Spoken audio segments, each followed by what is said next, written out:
this Twistzz signing does not excite me at all. He played very good though at FISSURE. It's like I think Twistzz is a great player, but I don't know what is happening. And the fact that you can ask not 5 people on the street, but 5 experts, and they give you 5 different solutions of how they would use this Twistzz signing, kind of shows where FaZe is right now. It's not like, Twistzz coming in, everything will be solved. It's not really like that. Hey, big news for you HLTV Confirmed enjoyers. We've got a new sponsor, Stake. And thanks to them, our What Are the Odds segment just got a whole lot better. Now, the wagers from What Are the Odds become real limited bets on the Stake platform. Not only that, but each wager will feature a $500 lucky winner raffle. Visit the link for more details.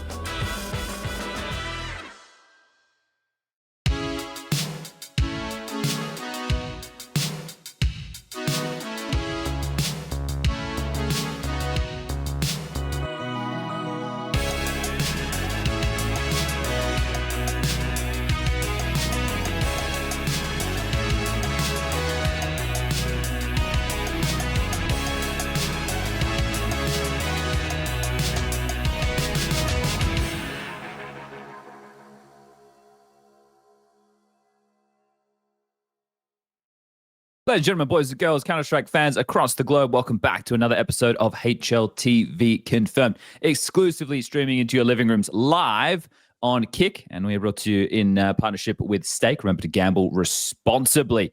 All right. Well, we got a lot to talk about on today's show. I got Strike, I got Prof, I've got Lucas on the ones and twos. Gentlemen, both of you decided to go on a vacation, and I don't know how you time that to both disappear at the same time. I think that is something that Martin probably will need to review. Prof, do you have anything to say for yourself? I mean, I'll say technically I was not on vacation. I was on mental health sick leave. After 9 years in this company, I had to take 3 days off because it was too much. And dealing with Chad every week, quite complicated. Can be stressful. Can be stressful. Just talking to your girlfriend, I know how it is. We bonded very heavily on this topic of Chad. So yeah, I just took a few days off. Honestly, it wasn't vacation. I couldn't take it anymore. I had to disconnect. I uninstalled Instagram. Really? That's what I did. I just let it rile me up. It's not even that something bothers me on Instagram. It's just trash. It's just like eating junk food every day, every 1 hour for like 10 minutes. That's how my brain felt. Fair enough. I was like, I need to cut back on this. I feel like you should embrace it like the rest of the population, Prof, and just fall into a rut. I think that's how you need to go, and let it just be a spiraling amount of despair until we're all miserable. I think that's the way things are meant to go. So we've started on a high note. Striker, can you pull us out of this? No, I can. I've done something illegal technically, so that I can't talk about. So while I was on my vacation, so that's what's illegal for Striker? Come on now. Did you cross the road when the light was red? Like, I mean, it's something like that. It's something like that. Come on. Where did you go on vacation? Okay, I'll say I brought over a cat. No way, you did it. Wait. Oh, my light's dog shit. You brought it with you to Croatia or back from Croatia? Back from. You smuggled a cat out of Croatia. I wouldn't say smuggled, but yes. You obviously drove the cat in the car. Yeah. Well, but then if it's not illegal, if it's illegal, then yeah, you did smuggle it. Yeah. Well, nobody, I didn't hide it from anybody. So you just weren't asked for papers or anything regarding said cat. What's right? You weren't asked for paper. You guess you didn't have to go over it. I did get the papers on the way. I did get the papers in Croatia, but you're technically supposed to wait a couple of weeks before the vaccination, gets. Oh my god! Bro is a smuggler. He's put all cats in the whole world in jeopardy right now. So, all right. Well, this was a stray cat. I did not steal a cat. That's not the illegal part. That's funnily enough, he was in vacation on vacation in Croatia, and the dude messaged me like when he arrived. I had no idea he was coming. He was like, hey, I just arrived 45 minutes, 1 hour away from me. I was like, okay, thank you. We talk not every day, but we talk at least a few times every week. Bro didn't say he was Oh, it's just one of I these. thought you knew, to be honest. But yeah. Of course, because of what I'm in your HLTV messages. communication at its best. Let's just say that. That is true. We have these. We have this like YouTube comment thing going on with Stake. Yeah. We need to comment on that because there's $100 bonus for like the highest upvoted comment. Which was what? The highest upvoted comment was L kick, worst move ever. Unfortunately, the person didn't leave their Stake username in the comments, so we can't give them anything, and no one actually did. So okay. we can't give away the prize, right? No one is eligible for the prize, so I had to mention that at the start of the show. Does it become $200 for this week then, or something? We don't really have that as a plan, but might as well. Try to upsell. Okay, well, look, let's get into it because there's a lot to talk about. And I wanted to just quickly get through the NAVI news first, and then we'll get into FISSURE, and then we'll get through everything that kind of comes out from there, because the NAVI conversation is not really a big one by any stretch of the imagination. So for those who missed it, NAVI was playing at the StarLadder event, which had an online qualifier portion and an 8-team LAN. It was over NIP in a best-of-3 grand final. They won 200 grand for first. Surprisingly, NIP got 130K for second. I don't really like that prize money split. I think that could definitely too much for second, you mean? 130K for second, 200 for first. Is that too much? I think it's too much for second. I think first should be at least double whatever second is. I guess they just wanted to, I mean, who knows? I don't know when they had to make this distribution a long time ago, but I guess they want to get as many good teams, not just like one good team coming. So it's like good for everyone. Well, that didn't work for them, did it, Prof? Because they had one top 10 team that was NAVI, and then the rest of the teams that were there were all outside of the top 20. So that didn't help them too much. But overall, the reason I wanted to start with this event is we can get the NAVI conversation out of the way quickly, right? Because I think for most people, this was considered a must-win, considering the conversation around their current form and what I just pointed out about the teams that were in attendance. I watched them play their opening game versus 9, and they lost the opening map versus them on Ancient. And I was like, oh, no, this is going to be just a troublesome event, and it's going to tank their confidence. But from there, they went on to win 8 straight maps to win the whole tournament, right? And it was pretty comfortable from there. So it's a nice little confidence booster. They avoided the iceberg, right? So they're not going to be sunk right now. They had 3 players in the top 4 stats-wise. They had 4 players in the top 8, and Alexi came in at 16th, which is still ahead of 50% of the field, because what is it? 8-team event, so that had 40 players. So Alexi was still in the top 50% of players. So that's kind of the NAVI takeaway. They beat NIP twice, and that's about it, right? I don't feel like there's a huge... Because the teams like Bay and NIP and those guys, we're going to talk about a bit more later as we're looking for like the major run-in who's going to qualify, so I don't want to waste too much time there. But yeah, NAVI took care of business here.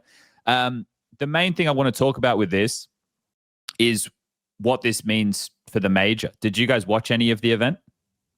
I mean, just very briefly, just to get like a decent idea of how the event is running, but otherwise, no. Yeah, just a bit. Got the vibe of it. Just talking to people, also seeing how everything was run. Obviously, you want to touch on all of the talent being remote. Obviously, except Banks, who was doing interviews, unless that was a hologram, but that would be kind of impressive from StarLadder. Yeah, they've done well there. They pulled off that one.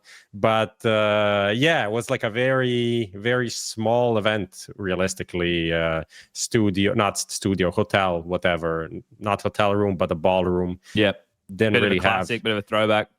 Yeah, I mean, the throwback for the title for me is like NAVI winning StarLadder, because like back in the day, going to Ukraine and Kiev and going to all of these StarLadder events, NAVI would always be there. Finals, winning. 2018, 2019. That was the good old days. Now this was such a non event to me. It just like was so unimportant in the whole scale of things that it's kind of sad to see realistically. Yeah, I think in the space itself and with the teams in attendance, it means very little, especially with them changing their format like halfway through it being announced. StarLadder also announced the tournament earlier in the year that never happened as well, right? So there's a couple of things that I have gripes with them. But essentially what I wanted to do is, because they do have the next major, is just look at the framing of what we saw. Now, in terms of the broadcast itself, I think on day one and maybe parts of day two, the quality was quite poor in terms of the stream. And I don't mean like, I mean, like literally, like the literal quality. And I think that they'd fix that as the tournament went on. It wasn't a long tournament, but this was kind of a soft launch for them to kind of see what pieces they're going to be hiring production-wise going into the major to see what they could do, right? That's what this is. And that's what we thought this would be, because they did it in Budapest, and that's where the major is going to be, right? So things that I did here was that they have good graphics cards. I reported on talking. I didn't report. I got information. Fucking hell, right? Someone shoot me. I heard that there was AMD processors in the PCs. That's not the case. They're Intel. They're like 4900Ks, which is just on par with most of the TOs. The graphics cards were 5080s. The over-ear headsets they used, I was impressed that they went with the Bose ones, which are much more expensive than the ASON ones. I think that the Bose ones are better. So yeah, stream quality overall was poor, but it got better throughout. And then the online broadcast point that you pointed out, that is, I guess, just because they were trying to do this one just to make sure that they had, because they're hiring in league ops people, they're just trying to make sure everything works and they can do the major right, which is concerning, but good that they did this, right? Because this will mean, okay, we've seen a little bit of a taste test. It's not great or anything, but it means we have seen something. So there's a positive there. And then there's the fact that this event was kick exclusive, which we are right now. FISSURE was, so we can bleed the conversation in that direction.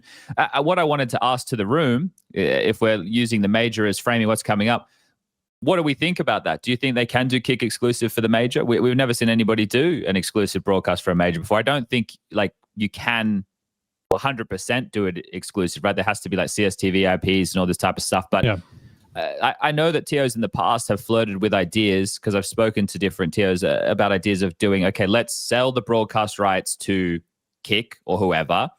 We'll run the broadcast live on Kick, right? And then we'll run delayed on YouTube or Twitch or wherever else by like 3 to 5 minutes or something along those lines. Do we feel like StarLadder could do something like this for the major? I want to just correct something you said, because you said no one ever ran a major exclusively on a platform, which is, I don't know which one, but for sure there are some that are exclusively on Twitch, right? But that's because Twitch would have been the only platform like back in 2013, 2014. Yeah, so yeah. I just want to, that's like a nitpicking argument, fair. But essentially back in the day, there was obviously the Facebook exclusivity and then YouTube gaming for a while, when YouTube gaming was really not that great, but actually not that bad as people complained. Facebook was really bad. Yeah, Facebook was terrible. But then the whole discussion about majors came around, and Valve came out with that little post where they said that it should be free to watch without an account at the major, right? And that it should be on a platform that is preferred, I think, by the community, preferred by the Counter-Strike audience. And I think that's an interesting thing, because you can really, what does that mean? Is Kick preferred by a Counter-Strike audience or not? Like, yes, people say that they don't like it, would rather watch it somewhere else. But if you look at FISSURE, they had like 60K, 70K maybe on the mainstream on the grand final, that's a significant amount of viewers, right? So I'm not sure what they can do and what they can't do. And this delay approach is like kind of in the gray zone, I would say, for me, right? So I guess they need to get that past Valve, right? So that's something to keep tabs on. Because I'm not so sure that they need to be honest. I mean, especially if, like, let's say it's not some like major delay, like let's say it's a minute or two, like I think I could see that like just going past Valve anyway, because we've had events run, maybe not specifically majors, but we've had events run like minutes behind the actual, like the moment that it actually happens, nobody really batted an eye. So this, I don't think, is that difference to that, to be honest. So I don't necessarily think Valve would care about that. So I could see it happening the way that we were talking about, that they would just run it on a delay on the other platforms. Yeah, it'd be interesting, right? Because that's going to obviously cause a lot of controversy because the vocal people were saying, yeah, we don't like Kick, we're not going to watch it. Like, that's just even with this podcast, right? Which is fine. You can just watch it later on YouTube if you don't want to watch it live. That's completely up to you.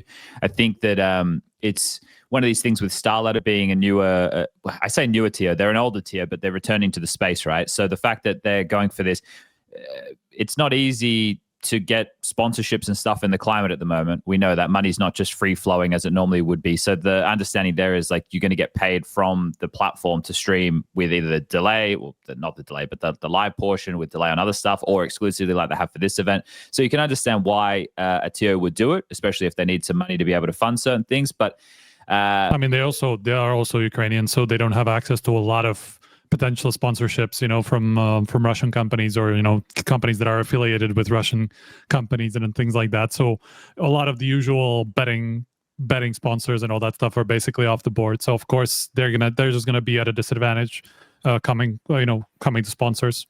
Yeah, I think this is something that we're going to get the classic. It's the same as every time there's a Counter-Strike update or something happens and the audience or the player base is very vocal about something. And then when push comes to shove, people still have a way to view a game free. And that's the entire thing. So I don't think there's too much point getting into the X's and the O's of that. But I just think it's something that we should mark now as a potential for the major. So when it rolls around and we see the outrage of people, we could be like, well, we kind of said something, but none of you watched because we did it on Kick. So, all right. Full circle, right? Yeah. All right. So this is done. This is dusted. We can move on from this. We can get into FISSURE right now. So let's keep this ball moving along. So for those of you playing at home, maybe you missed it. FISSURE just took place over the last week and a half. That was going down in Belgrade, Serbia, which is kind of the base camp for FISSURE. They had FISSURE Playground 1 just earlier out of the player break. That's what Tyloo won, but that was a much smaller event. Didn't have the crowd element. Didn't have the same level of teams as what we had at this one here. So FISSURE Playground 1 had a crowd element. Did it? Yeah. Fuck, I don't remember that. It was very small, but it was a crowd. I mean, it was, like a few hundred or whatever it was. Yeah. The venue is the same where we were doing the award show. It was just not really full, but it definitely had a crowd there. I guess I just closed my eyes and didn't. HLTV MVP being awarded on stage. The crowds cheering MVP for Jam Young. It was absolutely happened. Wow. It absolutely happened. Fuck it. Oh, I must have missed it, mate. Okay. Well, it did have a crowd element. This time round, it was a bigger turnout, I would say. Because last time I imagined there was no turnout.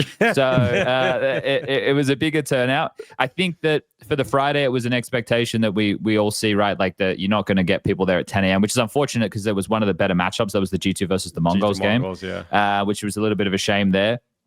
But overall, from start to finish, they don't do a desk, right? So there's differences there within their broadcast. But otherwise, pretty good event, right? I had the exciting matches. They do stylists.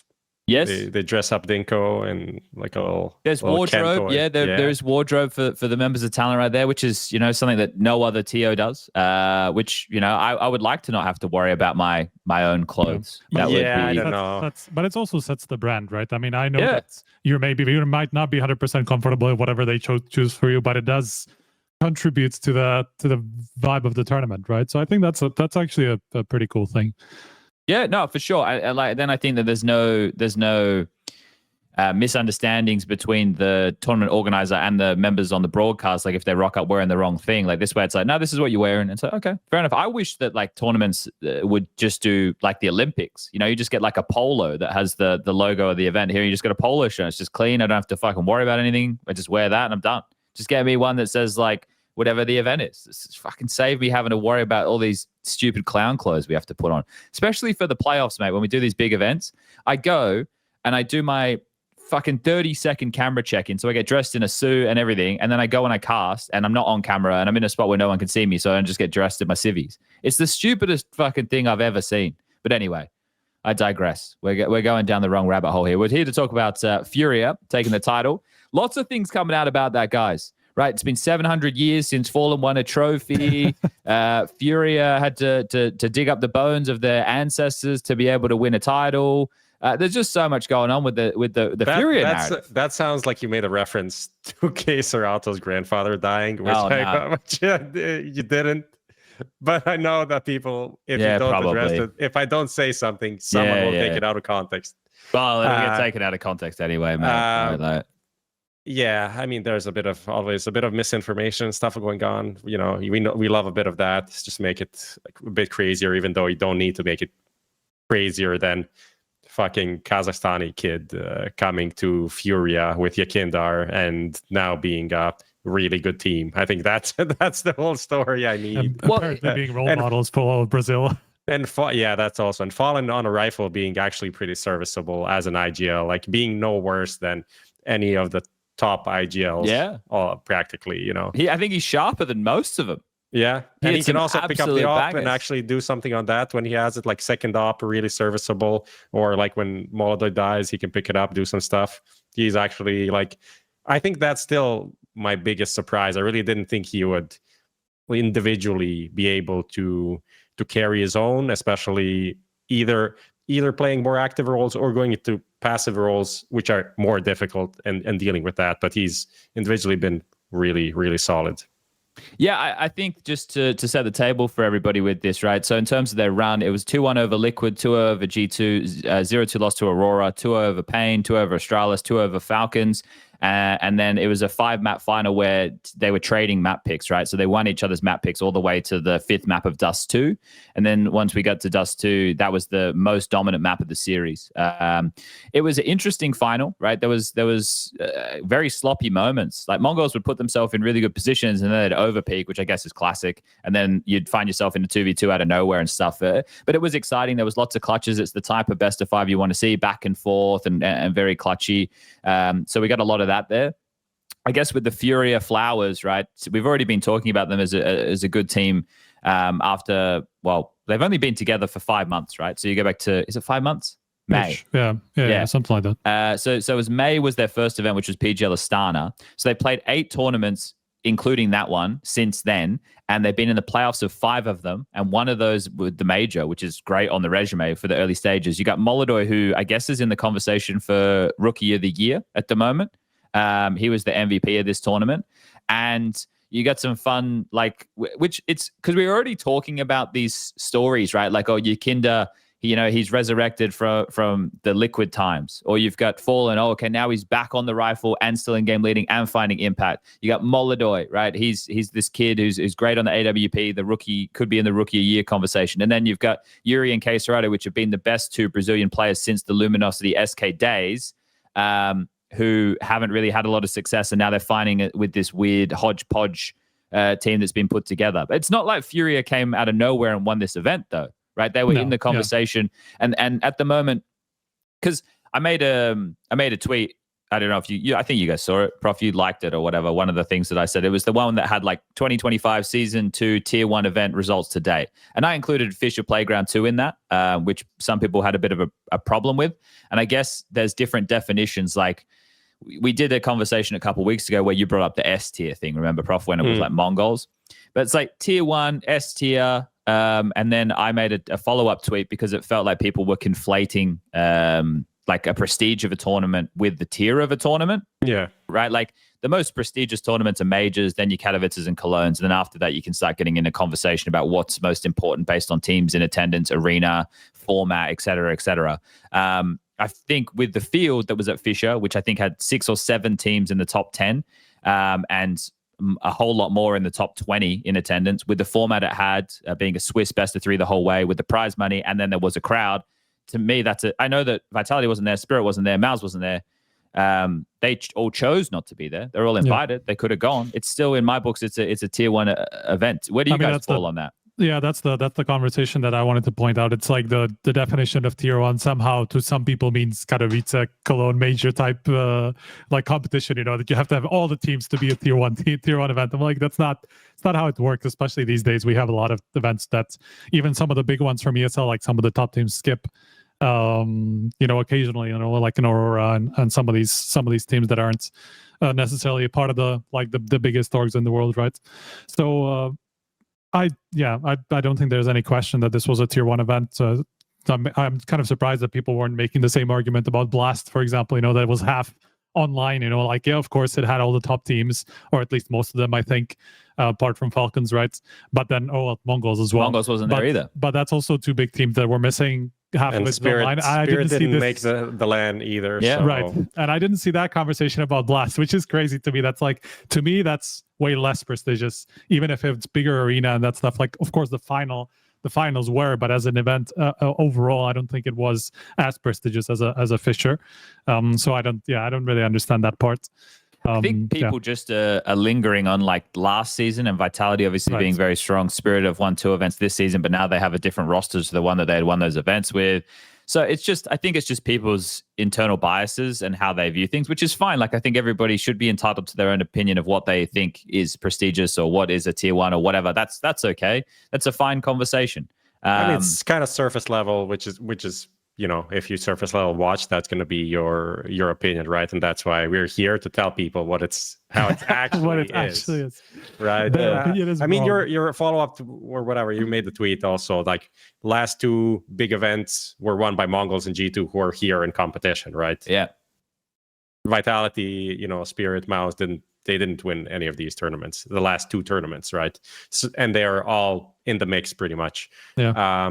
So they could have. It's not like these teams went out to some banana cups and won them, and they're like, we banana cup champion at FISSURE. No, it's like it is Blast. It's the EWC, where pretty much all of the top teams came to play. So it's sometimes takes a bit of time for people to adjust to who are the top teams and what they're what the big events are. But for me, there's no doubt that it's a top tier event, and the result is super important. And it was actually, this is why, I mean, we try to make this point a lot, but this is one of the biggest tournaments in terms of importance for these teams, because the major cutoff is next week. So now we have EPL that is not going to be a big arena, and it's not going to be super important for anyone. Then Chengdu will be a great event, but it won't really impact the major. To more impact the next major than this one. Yep. So FISSURE just had a lot on the line for everyone. So I think it's 1.25 million as well. It's like, I think people need to keep that in mind. It's not just it's not just a Mickey Mouse Cup or something. Like, this is they're throwing around proper money. It's kind of crazy. Like, the FURIA win is, as you said, like, we had them. I don't think we put any percent. Did we put percentage on them on the what are the odds last time? I don't think so. I did MongolZ. I don't remember on you guys. I think we did FURIA. I did Falcons, and you did Chad G2, I think. Yeah, could have been. Yeah, that makes sense. So we kind of skipped them, even though they were kind of up there among one of the better teams. But we were like, are they really a favorite to win? They're not that. Falcons are more sexy, obviously, but ultimately they come in. It's a surprise. It's not like a huge surprise, but it is at the same time, especially when you see the team, because they beat all of the teams that we thought were ahead of them in the pecking order. So Falcons, G2 in the groups, and then MongolZ in the grand final. Astralis, and I think that was kind of a given that they would get that one in the playoffs. So like, it's just such a deserved win overall that it's almost surprising that it happened in this fashion. Yeah, I look at this event, right, and it doesn't. Nobody becomes like the best team in the world off of this result, obviously, with the teams that were lacking there, but it just continues to give us information like on the different configurations and how competitive teams can be, right? I didn't like how sloppy MongolZ looked in the final, and I know something Yanko was talking about was they didn't even practice for this event as well. They didn't practice for Cologne either. So it's weird, like how they just come in and they slowly power up throughout. And you see it a little bit early, like 9-10. 9-10 has some really rough moments, like some games where he's really missing some orb shots and stuff like that. So I guess it's just more data. But again, we need to remind people holistically of kind of where we're going with this. So for maybe it feels bad because MongolZ should still be trying to win whatever is in front of them. But at the end of the day, the goal for everybody in Counter-Strike is to win a major. right? That is the primary goal. It doesn't mean you don't want to win every match you play or win every tournament you attend, but the thing that you're going to put the most focus, most energy, and is going to mean the most to you is going to be the major. So right now, MongolZ, even though they lost that final, I think they should have won this final. I think that they just had a lot of pretty bad rounds throughout, and that's not to take away from FURIA. I think that they were playing good Counter-Strike too, but I think MongolZ like bottled a couple of situations where they were heavily favored, and then they just completely disappeared come Dust 2. They just got battered around. They didn't have any punch to find. So look, it's great that they've made another final, and they're still on those stepping stones, because it was like, we just have to remind everybody, it was the major last year in Shanghai was the first time that they'd ever made a major playoff. And then since then, this year, they've made like step up, step up, step up. They've been in a bunch of finals now. They've won a final as well. So they're obviously one of the absolute best Counter-Strike teams in the world, but they're still having those learnings, right? Because a lot of these players are still young, literally, and young in this environment. So I would say by the end of this year, that's when I'd be done with the conversations of learnings, because they're being in regular finals, right? Like, again, this is a team that should consistently be in the playoffs, and they should be contending for the major trophy come end of the year, right? So for MongolZ, they're still on course, right? They haven't really deviated, even though I think that this is a final that they could have or should have won. So yeah, I don't really have too much to say about the MongolZ, really. Yeah. Like, that's probably about it. I think like the series became quite messy at the end. Like when I was watching Overpass, I'm curious how much of a factor it is just that it is a best of 5 and there was no extended break that you usually get in a best of 5 after 3 like maps. Between map 3 and 4, it was it's just normally like a longer break. 10-15 minutes between every map. Because when Overpass came, and I think it was it the second half that just started with 6 or 7 advantages being thrown by either side, like sometimes economically, sometimes man advantage situations. It was kind of a shit show happening on that map. And then I'm not sure how much that played into the whole series. I think it did to some degree. I will say with Overpass though, if you look at, since MongolZ have ascended to being one of the best teams in Counter-Strike, they have very limited matches on Overpass. Yeah. I think it's less than 5, right? Like there's a Game Allegiant game that I remember. There's this one here. And like, I'd struggle to think of many more outside of that. So in terms of them playing in stressful situations on Overpass, some people will be like, oh yeah, but people will be like, yeah, but Overpass is the newest map in the pool. Yeah, that could be said for MongolZ, right? Like you could say he doesn't have too many officials on the high level on Overpass, but you couldn't say that for Fallen, right? Like, yeah, you know, and the map is essentially the same, right? There's maybe some minor tweaks, some texture changes. The radar looks prettier, but overall, the way that the macro of the map works is there. And yeah, I you kind of unlocked that memory for me there, Prof, because yeah, they would win. And then they would go up against the light buy. And then there was even rounds they go up against light buy, they wouldn't even get a single kill. And I was like, what the fuck is going on? This is their T side. This is their chance to really stomp some domination on this map and really start taking off. But yeah, it was sloppy, but sloppy is entertaining in the Counter-Strike space because you get a lot more clutchy moments, you get a lot more unexpected moments. So I think that was fun. Oh, that's another memory it's unlocked. FISSURE, can you please not make the casters do a fucking ad read for like one of 3 or 4 different things that you're pushing every fucking 3 or 4 rounds, please? Like, it actually makes me not want to go to your YouTube page, right? Like that's the thing that you're doing. You're pushing me away from wanting to do the thing. Let's not do that. Let's come up with more creative ways to advertise your shit as opposed to making casters have it injected mid-cast. It's just annoying. Like it fuck. Anyway, had to get that out because if I was there casting that, I wouldn't be there casting that. I wouldn't want to have to do that, stop every 3 or 4 rounds and fucking say that shit, to be completely honest. Anyway, other thing on MongolZ, I think the G2 game was interesting. I don't know if we should talk about that from a G2 or a MongolZ perspective, but the way the MongolZ approached it was kind of what I was interested to see.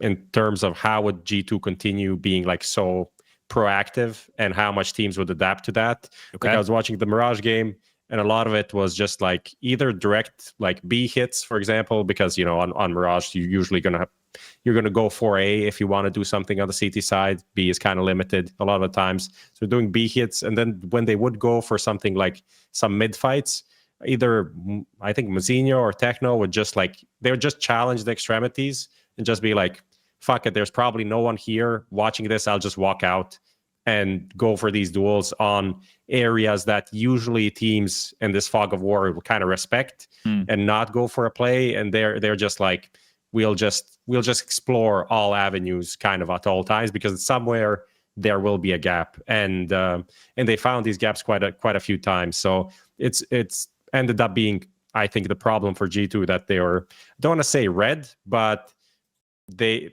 counted, I think is fine to say, yeah, they had a good stylistic approach for this matchup, and it was still a close game, and it wasn't like it wasn't like a blowout in any way, but there was, I think, the way more teams will approach G2, and then G2 will also adapt, and then this cycle will have to repeat itself, and we'll see if G2 has, enough to do these iterations to stay super competitive. I mean, overall quarterfinal not too bad, but would maybe be hoping for more after the blast win. Well, this is what happens when both the teams went through the group stage. What were they, like 3-1 teams? So when that happens, right, like these are some of the best teams. There was Falcons and Aurora who went through as the 3-0 teams, right? So they were technically the highest seeded teams going into the bracket. So this is where the results from the group do have ramifications, and you see it because that could be a grand final. And those three maps that they played there, Mirage, Dust 2, Ancient, were like, they're the brawly maps, they're the fun maps, right? So it's a good map pool there. And yeah, this was a quarterfinal. If the bracket had shaped up a different way, that match could have definitely happened further down the tournament. So yeah, disappointing for G2 to go out in the quarter, but to lose to MongolZ and to probably have some good learnings from it, like you're saying, Prof, that's pretty good. All right, you got much for MongolZ, Striker?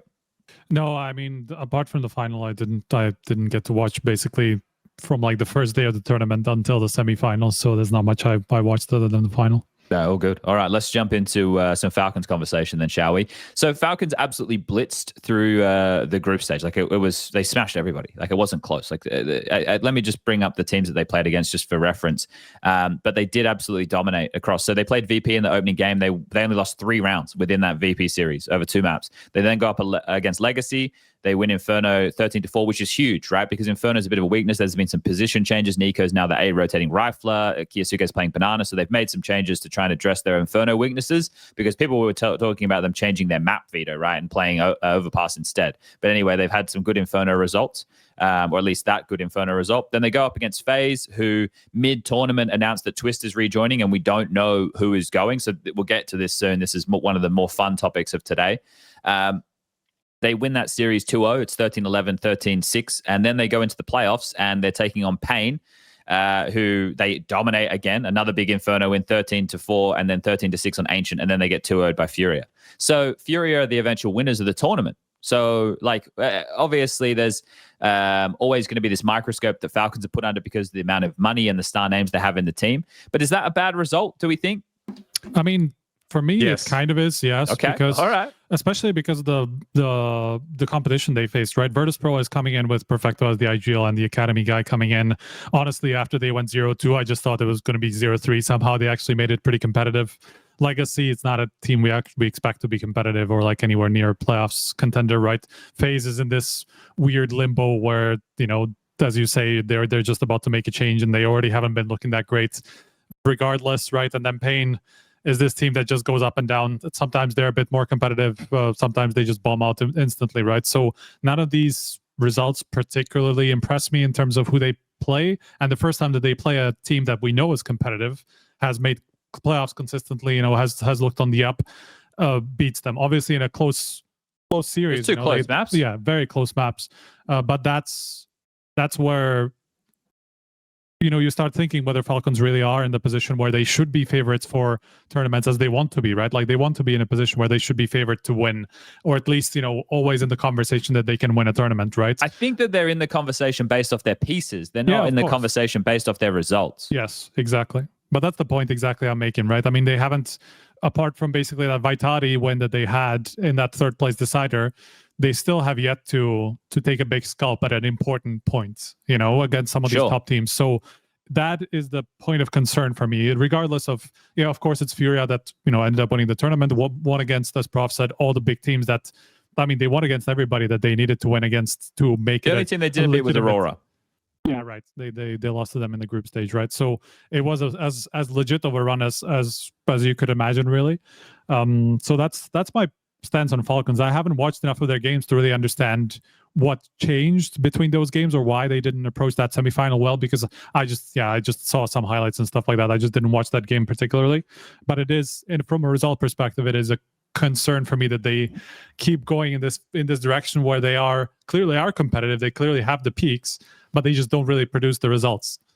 Sure. I think one of the conversation points, because I think Twistzz played a really good tournament. The main focus, I guess, that people they all played in the tournament until that last year. It's like they are what do they have, like 3 out of the top 5 people at the tournament Nico, or something? Kiyosuke, Twistzz are the top 3 highest rated players of the tournament. Even. Yeah. And it's not even m0NESY. Like, what happened there, by the way? Can somebody explain that to me? Yeah, what I can't explain that to. I can't explain that to of the m0NESY drop-off, though, right? But this is one of the points of conversation that's coming out at the moment. So I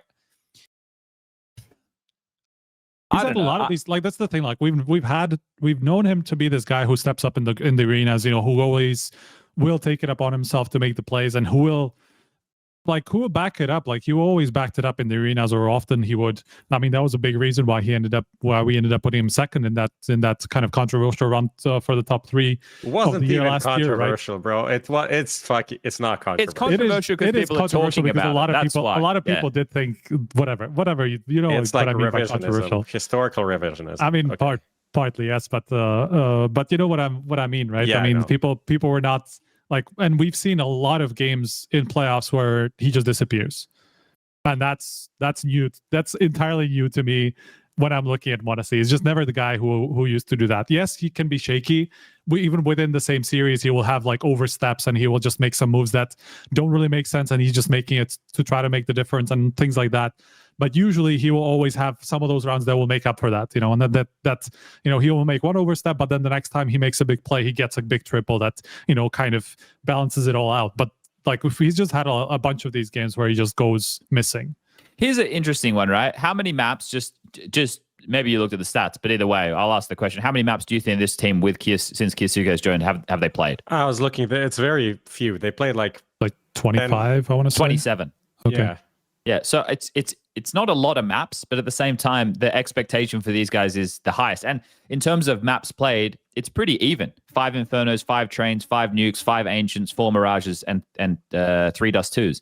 The reason I was just looking at some of the stats to do with them is because I was curious about the map choice in the series. I'm surprised that they picked Nuke. I feel that had to have come from an angle of trying to punish FURIA, right? Like, I don't get why you're going with technical maps, like if you're this team, but you have so much ability, you want to give them maps where you can play in chaos, right? And the fact that you've gone for Nuke here, I'm just going to check out Furia's map pool and see if Nuke is like a massive punish.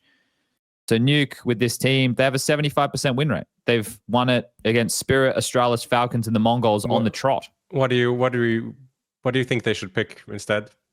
Your Falcons? Dust 2? Like just based off of the players, I would default to going like, let's pick a Mirage or let's pick a Dust 2. Yeah. Right. Like obviously not Inferno, right? And against Furia they can't pick Ancient. So I don't know. I don't know if that's the deciding factor, right, or not. It just, yeah. I don't know. It's maybe it's not a mystery. Maybe the weight of expectation is too high, and this team will never be good. Or maybe it's just too difficult to make it all work with this kind of this set of pieces, right? I mean, that's also a part of it. Yeah. I mean, definitely m0NESY's form dropped off when Kiyosuke came in. Like he wasn't that bad. But it's a weird parallel to draw. Does that mean that m0NESY's having to set players up more? He's getting less resources? I think you could potentially say that for like the Cologne tournament, where Kiyosuke was also double opping and stuff like that on Dust 2, where they're just like, okay, kid, just do whatever you want. Yeah. And that's fine, but it shouldn't really affect them that much, not at this time, especially after they realized what they were doing and they spoke about it in interviews. It's like, okay, we need to also make sure other people are comfortable to do stuff, because like, ultimately, if Kiyosuke was as good as Donk, then it could work potentially. Sure. But I don't think he is. So it doesn't make sense to like just drop everything and be like, let's put all our resources in this kid. And I don't think they even if they wanted to, they couldn't, because all the other players on the team are really good, and they know they're really good. So you can't convince them that they're like just be whatever donk Kyosuke needs in every round. But ultimately, there's still like a factor of the round. We saw the round on train again. It was a 2v4. Well, obviously this was like wait, oh sorry, I thought we were train talking about round. that. Yeah. Oh, with Fallen with the MP9. MP9, yeah. Fallen's on like 6 kills, and then he's just like 1 round is the best player in the world. Just like whatever. That might be our round. Same shit. It's like how does this happen? And when you rewatch the round, it's the same thing. It's so fast. Shit happens. People are trying to adapt. They're making a move maybe that they shouldn't be making. If they just stay alive here or there, they win the round by default. But no, they go for a play because they think, they can make the play. No, Fallen is a god with MP9 in this round, and that's it. It was so impactful because from that point on, they went to win overtime in a sweep, didn't they? 4-0, yeah. 4-0 in overtime. Like, it was such a huge round. I remember watching that with the boys. I'm in TeamSpeak. Az is there, Rush is there. Everyone's going off their tree, like seeing Fallen the old master. And then, I guess the thing is, though, he also won a massive clutch in overtime on Nuke, didn't he, against the Mongols as well? So, like, wasn't he have a 1v4 or something? The op round, was that a clutch in overtime? I don't think it was a clutch. I think it was just like a big moment. 4K, yeah. Yeah, okay. But either way, still, like, I guess you're talking about Falcons potentially misplaying situation, but it's great from Fallen. Yeah, I mean, yes and no. I think that's where you see the difference between a player with composure in big moments and players without composure in big moments. Okay, I see what you're saying. That's kind of that's the difference maker. That's not, don't want to say the X factor, because when you say X factor, we kind of mean like whatever Yakindar, but it is an X factor in terms of a player that understands the gravity and the importance and what they need to do in a round to win it. Go for a play, and maybe Fallen peeks that he dies, but he knows that he needs to go there, and he needs to peek also Nico and get the second kill to make this round work. When some other player will go maybe for 1 kill, get that kill, and pussy out and not make the play that is necessary, right? And that's just it. I think that's and continues to be the problem with every Nico m0NESY team, is that they're really, really good, but then when they need to just win, they don't. Not the one with JKS and Hooksy though, Prof. That one had the X factor.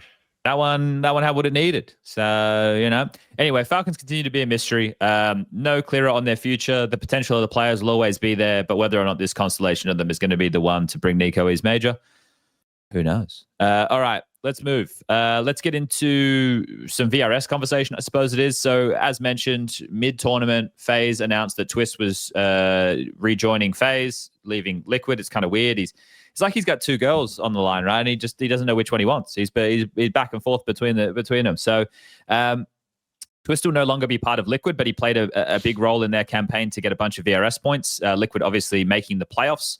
They played against FaZe in the 2-2 game, which was destiny, obviously lined up, and there was conflict of interest talks coming out of off the back of that because Twistzz could not try and FaZe could get through to the playoffs, or anyway, there was a lot that was being said around that.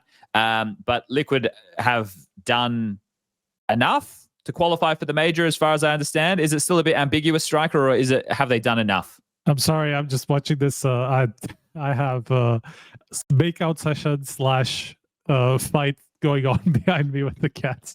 So I was just really distracted for a second. I can see on the left. Yes, if I go to the bigger. Okay, people at home can't quite see that, but yeah, okay. No, you're all right. I was just asking if Liquid have qualified for the major, or is it still up in the air? I mean, we can see. Look, let's bring this up because that's going to be better than if I speak to it, because we can have it from a guy who's a bigger VRS expert than I am. Is this the Mischief guy? Yes, that's him, who's been doing some of these predictions as these tournaments have concluded or as they've been going on. Just making his kind of analysis of how likely somebody is to make the major. So we can just bring it up now, and then like we can jump off. We can use it as a jump off point. At the moment, in that screenshot that I just shared.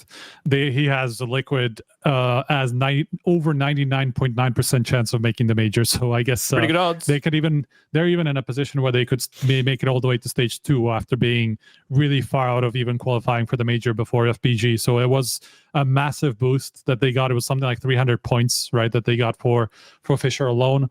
And they're still about to play one of these open lands unless they will pull out, which is possible, after they've now guaranteed a spot at the major. That conversation gets interesting, and I think that's probably the main body of this, right? But based off of the points that Liquid accrued at FISSURE, it's put themselves in extremely good standing to qualify, which has been up in the air for the last couple of months, right? So we're going to go to Lucas. I don't know if we've shown it. We're going to go to a break in about 10 minutes, so we can start the beginning of this conversation, but I think it is going to be a little bit of a lengthier conversation. It's just the tweet there. He's probably formatting it. He's probably here. Well, we'll pretend that Lucas will bring it up at some point. Oh, there he is. So let's get into a few of the finer details with this, right? Because it's not just about Liquid. Here it is. So if people want to follow this guy on Twitter, there's a couple of them out there that are constantly putting out really good stuff regarding the data analysis of the VRS. But as you can see here, Vitality, Spirit, G2, Falcons, MongolZ, Aurora, NAVI, Astralis, 3D Max, FaZe, Liquid, Gamer-Legion, NIP, Virtus.pro, Heroic, Saw. Those are kind of the projected teams at the moment. And as you go down, you're in the Virtus.pro, Heroic, Saw kind of bucket. We're going to be getting into talking about the last few LAN events before the cutoff on October 6th and how this might impact some teams.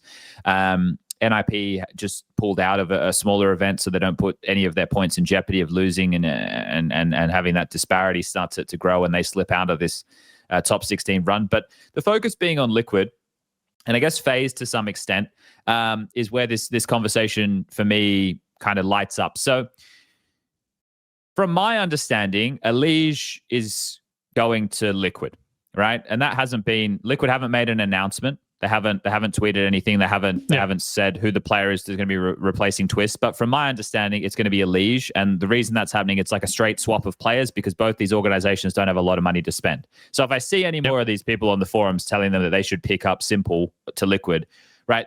In premise, it might be a good idea, but in practice, they don't have any money to spend, especially on somebody like Simple who earns a lot of money. So just get that out of your fucking mouth, unless you guys want to donate to Liquid for them to be able to pay Simple salary. Your fucking I mean, there's a big, I don't know, I zoned out for a second. I don't know if you said, but there's a big layoff wave in Liquid.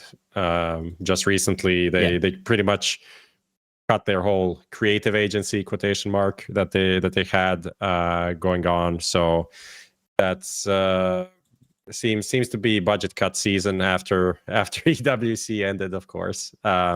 Which they ended up in second place, so as good as you probably can be hoping to end up on that front.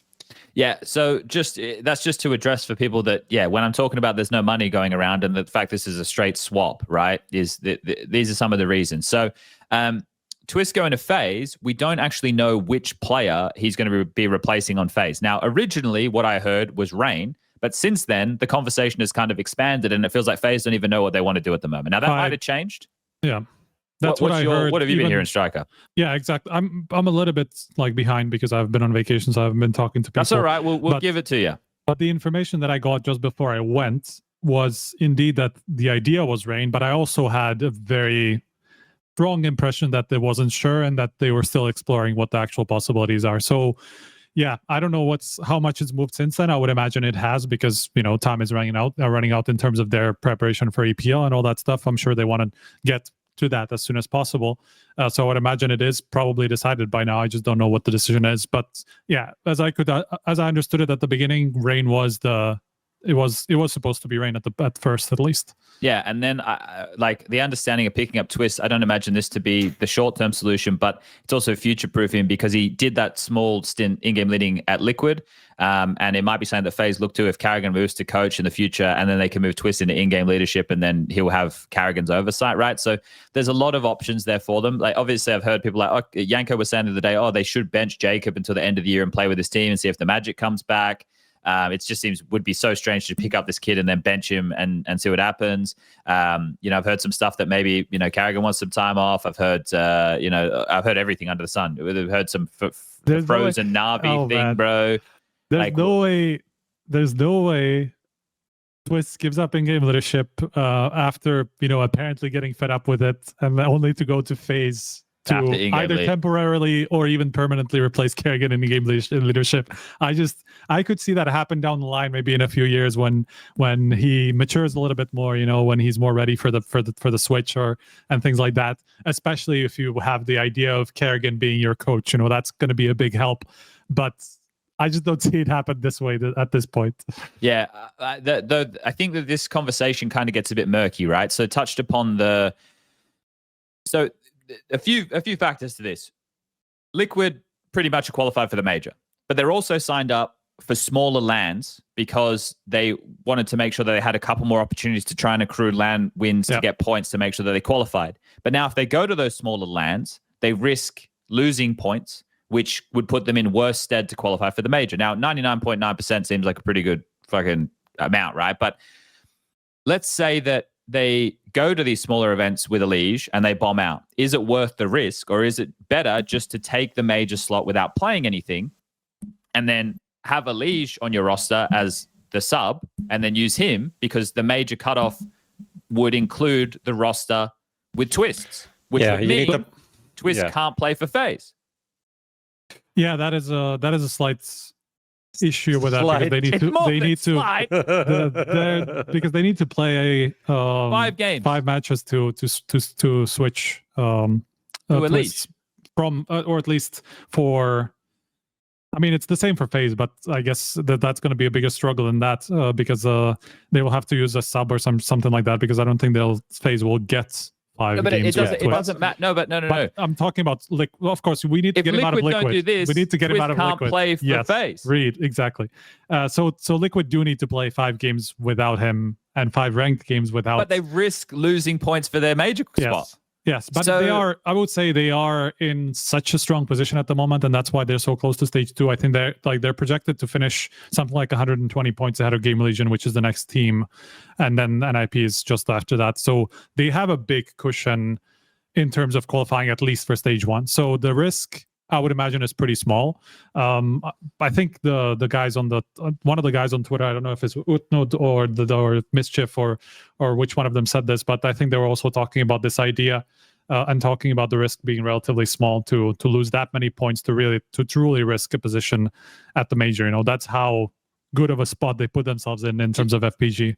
Do you know how bad this is, though? But if you just look at this from a Twistzz perspective, and you look at it from a pocket-watching financial perspective, which is a lot going on to that recently. There's a thread at the moment about Simple and Zywoo's salaries, and I read something the other day where people were discussing how much money I earn in a year, which I thought was an interesting conversation. Really? Yeah. You got a pocket, mate. The ballpark that they went for, I was like, holy shit! I wish I was earning that much money a year. That was fucking crazy. But yeah, so if let's say that this is the way it goes down. This is best case, but still bad for Twistzz. Liquid go to the smaller LANs with EliGE. They play the 5 games, which then alleviates the pressure of having the Twistzz situation, right? Like it frees Twistzz up to actually play for FaZe. But if Twistzz now goes to FaZe for the major, FaZe will have not played 5 games before the cutoff, which means that Twistzz will be the sub. Which means that Twistzz will have the simple situation of getting no sticker money. Yep.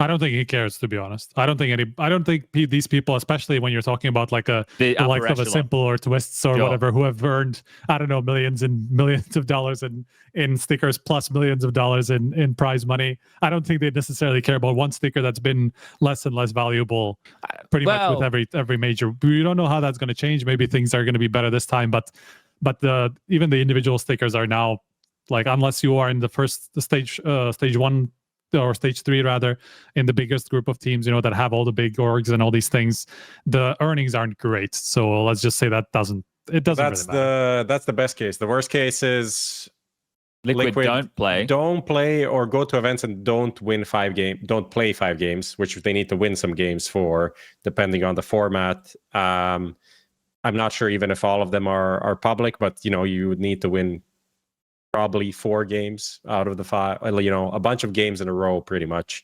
to get 5 wins, which I'm not sure if that's happening. And I think this brings me back to FaZe. This Twistzz signing does not excite me at all.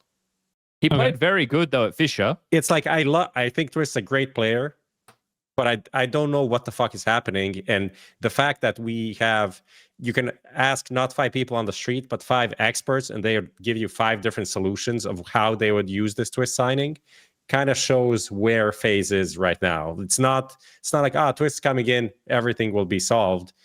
It's not really like that. And I mean, especially when you combine that with the fact that we've both heard that they don't even know what the best solution was at the time. You know, they were just like offered this solution of or offered this player, right? Which is like, it is an upgrade of some sort. Yeah. So we should go for it. Yeah, that's fine. But in what area? Yeah. But how do we actually make the most of it? I don't know. Like, I also don't think necessarily that replacing Rain right now would be. I honestly think replacing Jacob for Twistzz makes more sense. Shoot me if you want. I think in the short term and in the long term would be a better thing. It just would be such a shit send off for Rain. Imagine it's like, all right, bro. Well, we were going to qualify for this major, but and you've been part of this org for what is it? 10 years. 10 years. It's like, all right, yeah, well, it is over 10 years. You know, it's just like, yeah. See, it'd be such a dog move. Like, I don't know if you could do that. But and people, I mean, just quickly, I want to address something here because people in chat are saying that EliGE can't be the sub for Team Liquid because they have to have an EU sub because of the new distribution rules. So they have to go and play these smaller tournaments if they want to use EliGE at the major. I don't. Remember how they changed the rule, right? I mean, they only changed. I don't. Okay, I will have to go back and 100% check. But the point of the rule is that you just can't sub in a player that would change your region, which wouldn't happen because they have ultimate Shuhei nerds who are European. So you just can't sub in a player that would, shift you to a different region. But I think the idea is that your sub needs to be from. You don't know who you're gonna sub in for. In theory, you could be able to have. EliGE could come in and replace EliGE would be the right? 6th, and then he would come in and replace Ultimate, and in that case, they would have 3 Americans. I'll read you the exact rule that was introduced for this. Right, the registered roster may optionally include 1 substitute player that, were they to replace any core player, would not alter the regional assignment of the core lineup. Any core player. Yeah. So let's say he would come in for Shuhei. Then he would make it North American. Would be NAV, Twistzz, and EliGE. Right. Because Twistzz would be considered as in that lineup. We're assuming. Yeah. Okay. Well, unless they just end up with 4 players, well, that's not going to happen. Yeah, because he would have to come in. Yeah, I guess you're right. But when is the roster lock for the major? Is it on the? Well, it's not about the roster log because the rule is now that the rule is now that the 5 players who appear on the ranking of the invite ranking, which means October 6th. So they have to play these smaller events. Is invited to the major, right? And then you can introduce 1 extra sub that you can then swap somebody for that player. But effectively, you're no longer what used to happen, right? You were allowed to make 2 changes to your major lineup after you were invited. So a 5 team or a team would get invited, and you would only have to use 3 of those players. It was fine, but now you can't make that change. You have to register those 5 that appear on the invite ranking, and then you can only change 1 with that substitute rule.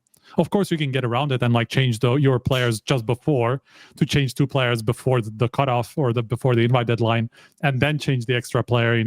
But obviously, that's what we're getting into now. That they would have to play the matches for EliGE to actually appear in the ranking. So yeah, they are definitely in a position, unless I'm misunderstanding this rule. I think they are in a position where they would have to, right? Yeah, it seems that way. It seems they are going to have to play the smaller events with EliGE. So yeah, we can I guess touch on that whenever on which events they can play, because they're signed up for the frag event. They're signed up for Birch Cup, but I don't know if I don't even know what kind of tournament that is. How many? Well, that's the one that NIP pulled out of, right? Yes, to protect their points. So, yeah, I guess it's strange they haven't announced. I guess maybe they're still working it out in the back end of what's going on with these orgs. Yeah, I don't know. I mean, that whole rule and this whole setup is not really thought through properly, because there are situations where there's a world where Twistzz appears, or let's say EliGE appears on both lineups, because FaZe can't change their lineup in time Then Liquid play 5 matches with Leash, and he will appear on the ranking on both lineups. And at that point, there's nothing in the rules there's nothing in the rules that that says how you deal with that situation, because he will, like, we've seen the situation happen before where one player features on 2 different teams. It already has been happening, and it will happen if Liquid go this way, where they play 5 matches with Leash. He will turn up on Liquids, but he will stay on FaZes. But FaZe have already played 5 matches without a Leash. What, sorry? They already played 5 matches without a Leash because they played with Jacob. No, I'm talking. Oh yeah. Okay, fair enough. No, so not. But you understand my the theoretical situation, right? Like where a team would just not play, like where there would be a change just before the major, and like a player would play 5 matches for the new team, but his old team wouldn't play 5 matches with their new player, right? So there are situations that can happen where you can feature on 2 different lineups, 2 different major lineups. And what do you do then? Because you're supposed to play for both. You're supposed to be submitted for as the lineup that gets invited. I feel like in that case, wouldn't you take the most recent? I guess. I don't know. You'd take the most recent team that you'd played for. This is not covered for, though, either in the VRS model or in the rulebook in any way. Like, we don't know how this will get dealt with if that happens. Yeah, well, lots of moving pieces with the VRS still. Like, obviously, the next bit of conversation that we're going to get into is going to be heavy about that regarding these smaller lands. Okay, just last quick fire. Who would you replace Twistzz with on FaZe? Right, let's say he can just play for the rest of the year.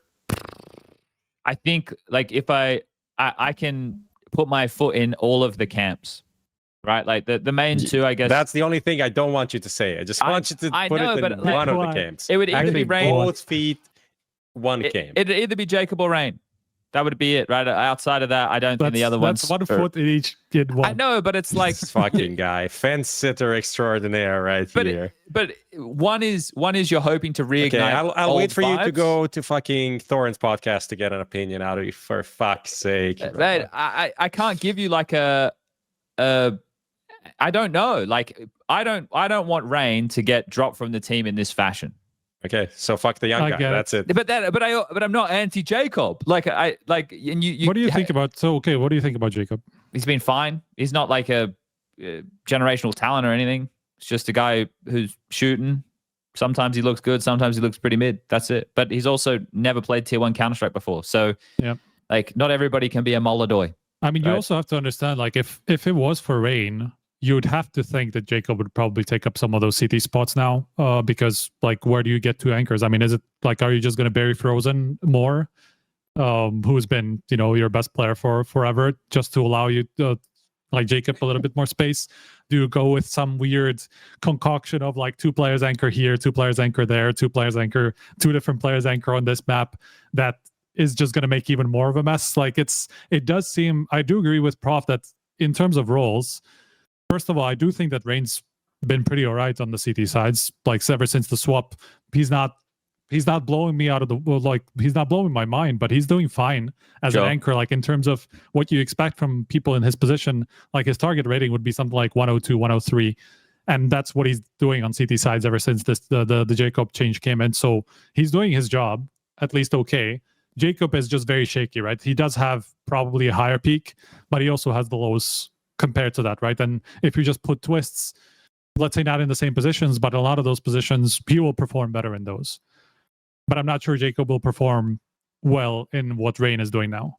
But I think the problem is by the long-term prospects of the team feel worse if you stay with... I agree. I agree with that.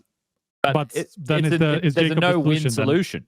It's not lose-lose, but there's no like it's back to what you said, Prof. The Twistzz edition doesn't elevate them to a contender position, right? It's just more of the same, right? So I don't know. I think that we just have to wait and see what comes out of the wash, and we won't know until stage 2 of EPL, which will be when FaZe are playing, which is in about two weeks from now. Yep. So yeah, let's wait and see. All right, Lucas, let's go to an ad break. We'll come back and we'll keep the show rolling. Stake is now sponsoring HLTV Confirmed, the longest running Counter-Strike podcast. And thanks to them, you have the chance to win a prize every single episode. Just leave a comment on YouTube with your Stake username, and the highest voted comment will be awarded a $100 prize. Check out the link for more details.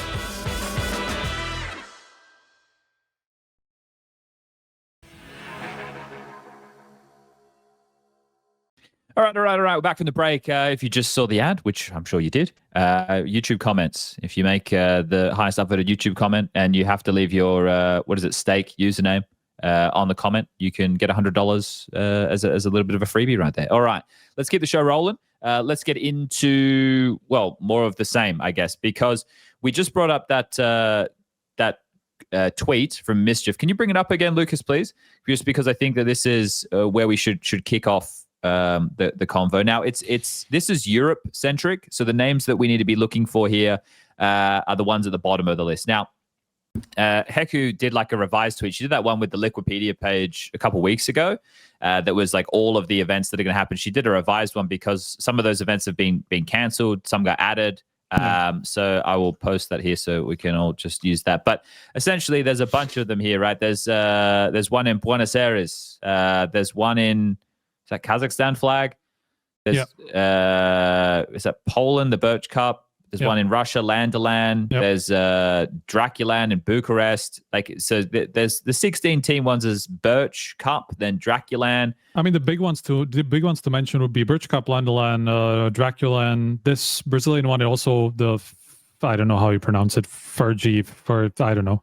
The Rush tournament is also has a lot of the teams are around the cutoff for the major invites. Urban Riga also has some of these. I think it has like OG big Fnatic type people as well, and then Philadelphia Blocktober is also the one that has a lot of these teams, because they can actually attend multiple of these some of these tournaments. If you look at Birch Cup and Draculand ends on the 28th, then Riga starts the day after, and then they can make their way over to America for Philadelphia. So technically, and I think somebody actually is signed up for all three of these, or like sort of combination of these three. I think Big and OG I think might be doing all three.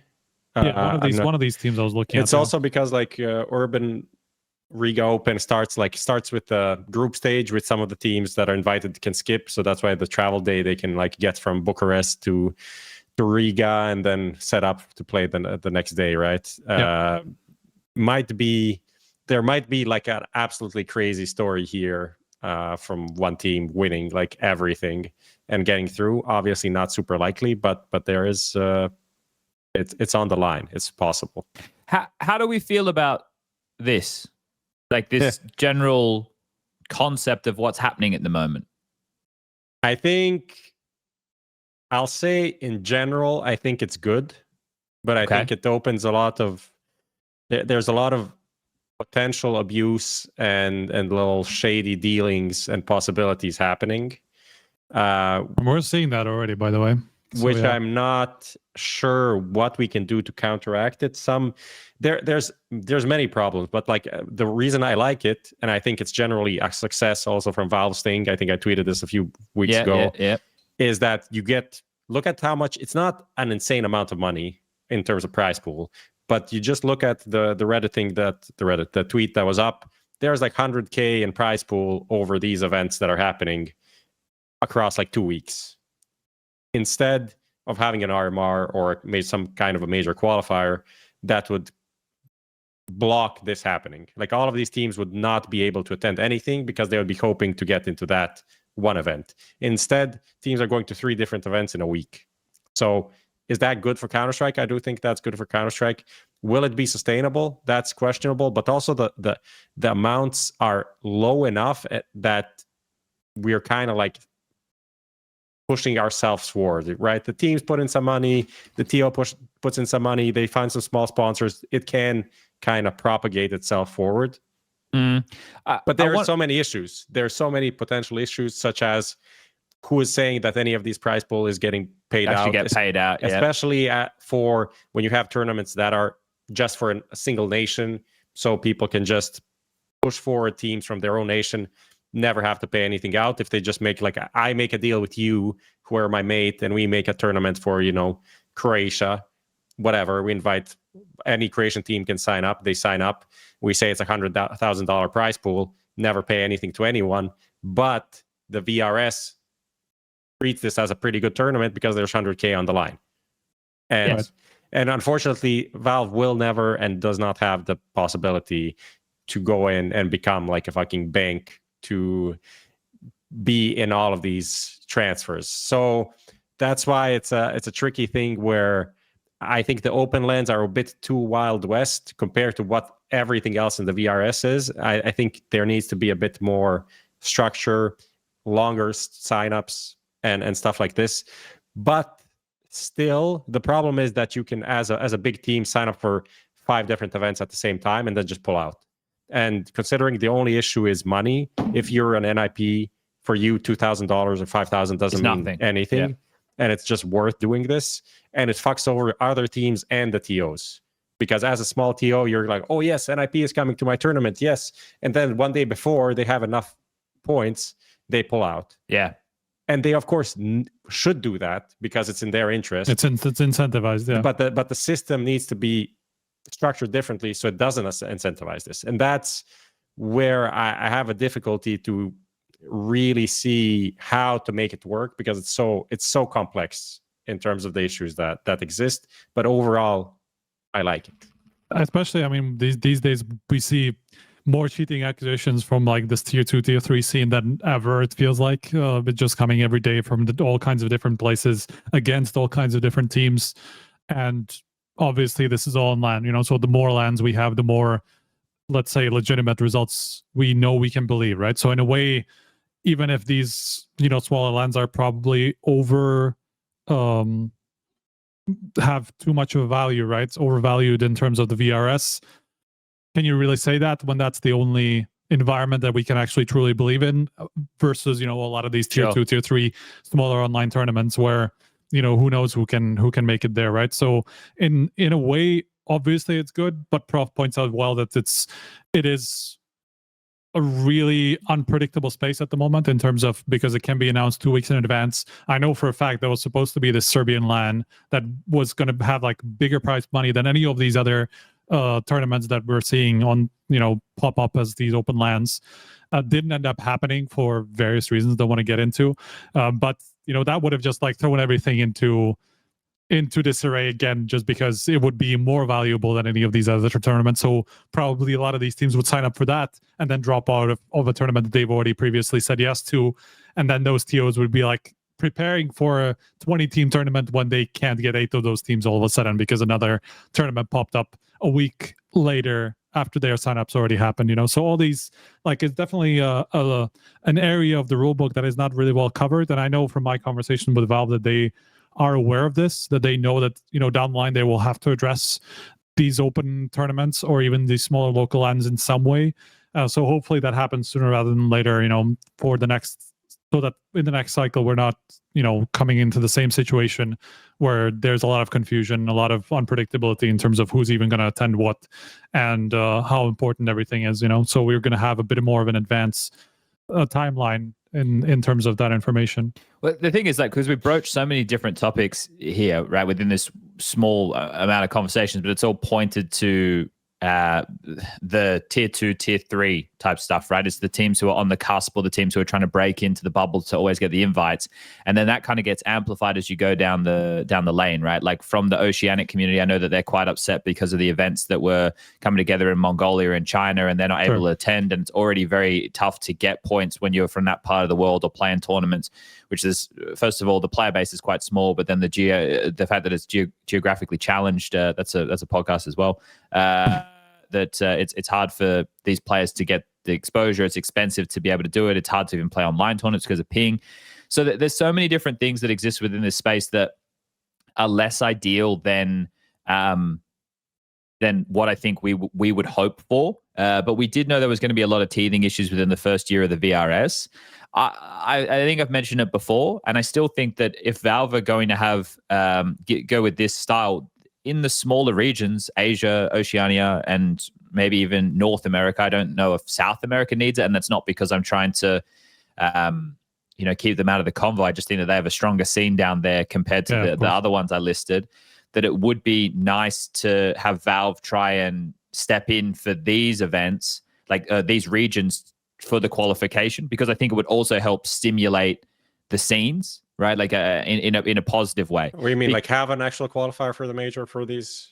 Yeah, Or like what? if you're gonna spend money, it doesn't need to be on Europe, right? Europe is the home of Counter-Strike, right? It's self-sustaining.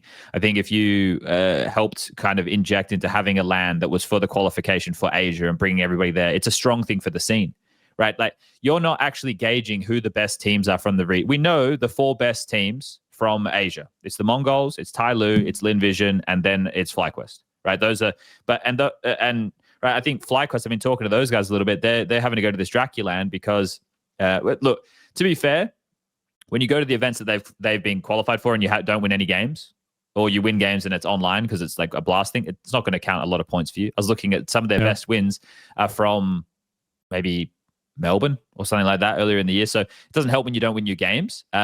But also the amount of opportunity, like for the scene in regionally is tough, right? So I think that it'd be nice to have Valve step in and put something on to qualify for the major for America and for Asia. It was even supposed to happen, right? I mean, the conversation we had with them was the original idea was to separate the regional invitations further, right? To go into different regions, like the whatever it is, 5 Asian spots or whatever it is now. 6 now, I think. Well, yeah, one is stage 1, one is stage 2, and then 4 are stage 3, I think. I think you mean it the other way. Huh? Oh, yeah. Stage 3. One is stage 3, one is stage 2. Yeah, it's all good. It's all good. It's all good. Stage 3 for Mongol, stage 2 of Tyloo, right? And then the 4 stage 1 teams would have been in some way regionally split, right? That was the idea, at least. They just couldn't come up with a split that made sense, even long term and all these things. So that's the reason we're still in this position where we just do it not globally but regionally as a whole region rather than sub regions. So yeah, there was a solution there. It's just not been figured out properly. No, and that's it, right? And hopefully, like you're saying, we do get into territory where we are starting to clear these things up. But it is going to be a touch and go thing. And the problem is the people who are in it now, which is not us. We're like observers. Sure, we like are in the space and we're working on the events and we're doing all this stuff, but we're not the players, right? So for the players, they feel like they're being robbed in the moment when like the long term of this is probably good. But for a player, your career is a bit of a shorter one and you need to strike while the iron is hot. I mean, this happens across. This happens globally, right? Even if you look at Europe, it happens on a much smaller scale. But in terms of some of these local teams that just have a strong local scene that have a lot of these lands. I mean, Czech Republic would even be one of them. We have quite a lot of local lands happening, so some of the teams are propped up a bit in the land factor, right, without having to go regional and compete against some of the teams that they technically compete against, online, and they are advantaged in that conversation versus especially a European team that has players from 5 different countries that can't even come and to some of these local lands because they just don't apply. So like in ways, there are always going to be some of these disadvantages, and it's more down to how the VRS works rather than anything else, and how the major invites work. As much as that's like, oh, it's unfair, when you think about it, again, I'm quite Valve-pilled by this point, and I think I kind of understand how they're thinking. Yeah. If a scene has a lot of lands, that's generally a strong scene, right? And then the teams from that scene are going to be pretty decent. And that's kind of the thing that propagates itself forward. As we said, LAN games are valuable because there's a lot of shit going on online. If there's people willing to put money into LANs, that pushes it forward. I think it is just like the bottom part of these, Asian qualifiers and maybe North American as well, where it would really help what Chad said, to have for the last 2-3 spots to have some sort of a LAN qualifier that people go and play, even an online qualifier for specific regions, but like just having a LAN for the last 2 spots in Asia and inviting X amount from the sub regions and just prove it on LAN doesn't matter because this is if Valve inject money in these areas as well. Like it doesn't feel like it's a wasted investment, right? Because you want those regions to get stronger, so more people from those regions play, right? So the only way you're going to do that is by having successful teams and stories coming out of those places and people thinking that they have opportunities. Now, this kind of plays into a point because someone in chat said Oceanic loses 10 out of 10 matches against China and Mongolia. For FlyQuest, I wouldn't say that's the case. That's not true. That's not for FlyQuest for sure. Yeah, but for everybody else, like your Rooster and your Semperfi and everybody, probably, yeah. Because I remember Ben the Legend was chirpy on Twitter at the FlyQuest guys, and they both went to the same event, and Semperfi couldn't even get past a team called Eruption, and then FlyQuest played them in the next round and just fucking bodied them. And like, you know, it's like the drop off from FlyQuest to the rest of the Oz teams is very drastic. Yeah, but that's because there's only like one opportunity that exists, and that's back when you would get like only one spot to qualify. Now it's obviously a different constellation, but my point here is it's less about them being good enough as you see them right now. It's more about them having an opportunity to try and play. And it's so limited, right? Like the other problem that when you guys were talking before about these smaller lands is something that people need to keep in mind. Not all lands are should be measured the same. We don't when we have an ESL event, a Blast event, a PGL event, FISSURE now, even StarLadder to some degree, an expectation of everybody having the same quality of everything is there. With these smaller events, I can't tell you factually that's the case. Right, like no, I mean there's situations where like one team will have better PCs than the other team, and yeah, and that can't be a way that we're deciding who qualifies for the major, right? Like that can't happen though. Like technically, that shouldn't happen. And if that does happen, somebody should say something, because you're supposed to be on an even playing field, even from the rulebook perspective. Yeah, sometimes it just isn't, right. Sometimes it just isn't. That's right, but I mean, these things have to come to the forefront rather than, you know, otherwise it will never get fixed. This is what I'm saying. I had this conversation with some of these local organizers actually, like who were thinking about doing some of these local lands, or like open lands rather, about like to what degree do they really have to make the playing field level, right? Like let's say they don't have as many like to the degree where they don't have as many. Not monitors like in total, but it's like they only have like 10 monitors of this brand and 10 monitors of this brand, and they have slightly different refresh rates. So whether it's okay to set the same refresh rates on both, and if that's sure, if that's considered. I mean, Chad here as field, a fucking right? purist, you know, living the S tier 1 life, thinks just get the monitors. You think it's easy to get fucking 150 600 hertz monitors on demand, like three or even doesn't matter, you know, getting 50 360 hertz monitors, that's very expensive. All of them the same model. So, yeah, very expensive. And you need to redo that, or you know, then 10 of them die, you can't get that model anymore, so you buy a new model. Now these guys have a newer model than the other guys, and they're like, why do I have this model? This one has screen tearing, or you know, the response time is 4 milliseconds instead of 3.5. Does it make a difference? Does it not? It makes some difference. In reality, it doesn't make a difference. You know, or maybe the brand that you bought 50 monitors of is dead now, doesn't exist anymore. So you can't buy more of them. Buy, now it's, you know, someone has a Philips, someone has a BenQ, someone has a and then they release 1,000 hertz monitor, and everyone's expecting. Look, someone in chat said, how do these tournaments give out 1 million prize money but not have the? We're not talking about the tier 1 events. We're not talking about. We're talking about small events that are about being held in like LAN about the cafes. Birch Cups and the Draculans and whatever Draculans else, and all of these, the Philadelphias, stuff like that. I mean, to get us back a little bit more on track, I was just looking at the team lists again because I couldn't remember which teams I signed put up together to a small there you go. Okay. Google presentation. It's the all right, Lucas, bring it up. It's from 12 p.m. when we started the show. I sent it on the. That's not it. TeamSpeak. Yeah. There it is. It starts with VRS Impact official StarLadder. Then we have the overall. So you did. Okay. Overall stuff, and then we have some of the open lands and who's playing what.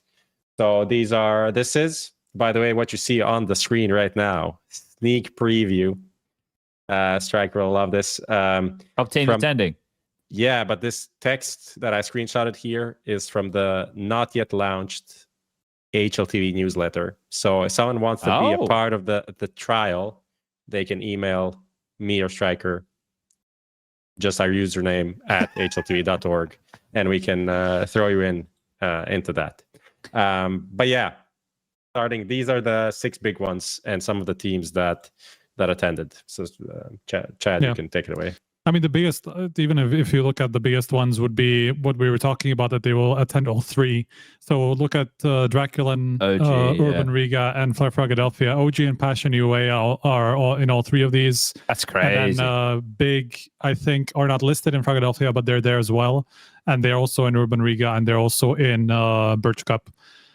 So there are three teams that will do, like, effectively, like, whatever it is, a 10-day run of these open lands or part invite lands, some of them, that will, basically go from whatever it is, Poland to Riga to Philadelphia in a matter of a couple of days, to try to earn as many points as possible, in that last ditch attempt at qualifying for the major.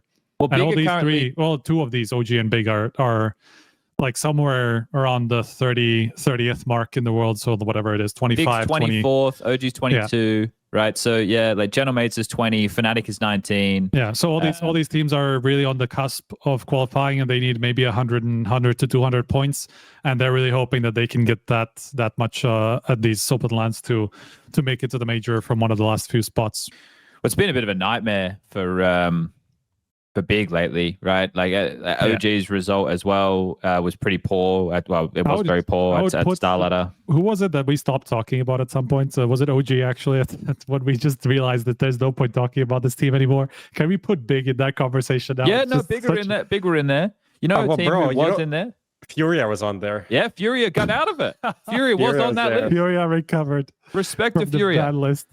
Okay, so essentially, just so people understand, between right now, which is the 23rd of September, and the 6th of October is when these events are going to be going down, as well as EPO. We'll get to that a little bit later. But those events from this point until then are where these teams have the last-ditched attempt to make sure that they either keep themselves in contention, because we're talking about teams who are on the bubble, or pull themselves into contention from being outside of the top 16. So the results that are going to be happening between all of these teams is what's exciting. So people need to be keeping their eyes on a lot of these. Now, obviously, land to land is just Russian teams, right? Birch Cup has got a bit of everything. It's very weird that the Heroic aren't in any of these, right? I mean, they're only playing stage 1, which is obviously... actually, that's why they're not playing in any of these, right? Because it starts on the 28th. So they will have to fly in on the 26th, which is Friday. 27th media. Yeah, that's still not enough. So that's actually why they're not playing. So they're currently one of the awkward teams that are just below the prediction to make it to the major. So they really need to get through stage 1 to be able to qualify. And maybe even that's not going to be enough. I guess we'll have to see. Okay. Well, that's a nice little list that Prof has there. I think if you go down, Lucas, like to the next slide, for example, this will show people how the rest of these teams are going to get populated, right? So the Draculan, we just had a Draculan run not that long ago. This one's going to be going on in Romania. The teams who are at the bottom 8 will be populated through like a qualifier, right? Like that's how you get the other 8 teams. I'm pretty sure. I was having a look. I mean, I think it's essentially everyone just applies, and then they take the top 8 highest VRS teams and they put them in the second group stage, and everyone else starts from the open part. Yeah. So I think the teams that this is most important for here, well, it's important for OG, Ecstatic, Passion, right? Those would be the main guys. I think it's like more outside for the 4 under that. FlyQuest regionally as well, right? I think that if you're looking at it, the reason they're attending this is there's Mongolian and Chinese lands that were gearing up, and they didn't want to have some of those teams overtake them just with regional tournaments. So FlyQuest having to try and defend one of the top 6 Asian spots here. So it's tough because there's so much pressure on them in this environment. So we'll see what happens with them. You can tick on down again, Lucas. This is Land to Land, everyone's favorite anime. But this one here is going to definitely help a team like BetBoom if they can do well. I thought Paravision looked okay. Was also close. Yeah, they looked okay with James. A lot of names that people probably aren't too familiar with. There's like the AW kid. There was Nota. Beltranok would probably be the one that people were most familiar with within that roster.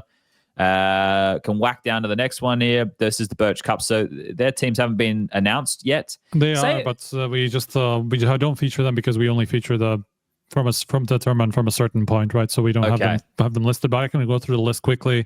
Gentlemates, or like the big ones, Gentlemates and Wildcard is in there. Wildcard's in there, okay. Fnatic, Liquid is that's the one of the ones that they signed up for. I think maybe the only one that they signed up for, possibly. Liquid apparently at Philadelphia. Oh, okay. or Frag Blocktober or whatever the fuck. Maybe they're it's listed under a different name. They bought up one of the spots or something. It's possible. Yeah, that's another thing. Buying spots and reselling spots. That's also quite something. Am I crazy, or did I just miss them? Or no, they're not on the list. So I guess they did buy up a spot or something. Apparently, this is from the dirt sheets. You know, I don't have an official source. Someone in chat said Flom leaked it. So I'd also read it somewhere on a forum. It's possible they just pull out of both at the last minute now that they're guaranteed, you know. So who knows if they're even going to play the games with the league. Similarly, they have to play the games with the league. They have to play. Yeah. All right, fair enough. Yeah, NIP might be the one that pulls out. They already pulled out of the Birch Cup. They were a list. They just suddenly stopped being listed. We got in touch with them, got a no comment back about why. They're also listed for Fragadelphia. We'll see if they actually do play that or not. That's another one that they signed up for. So we're gonna have to see.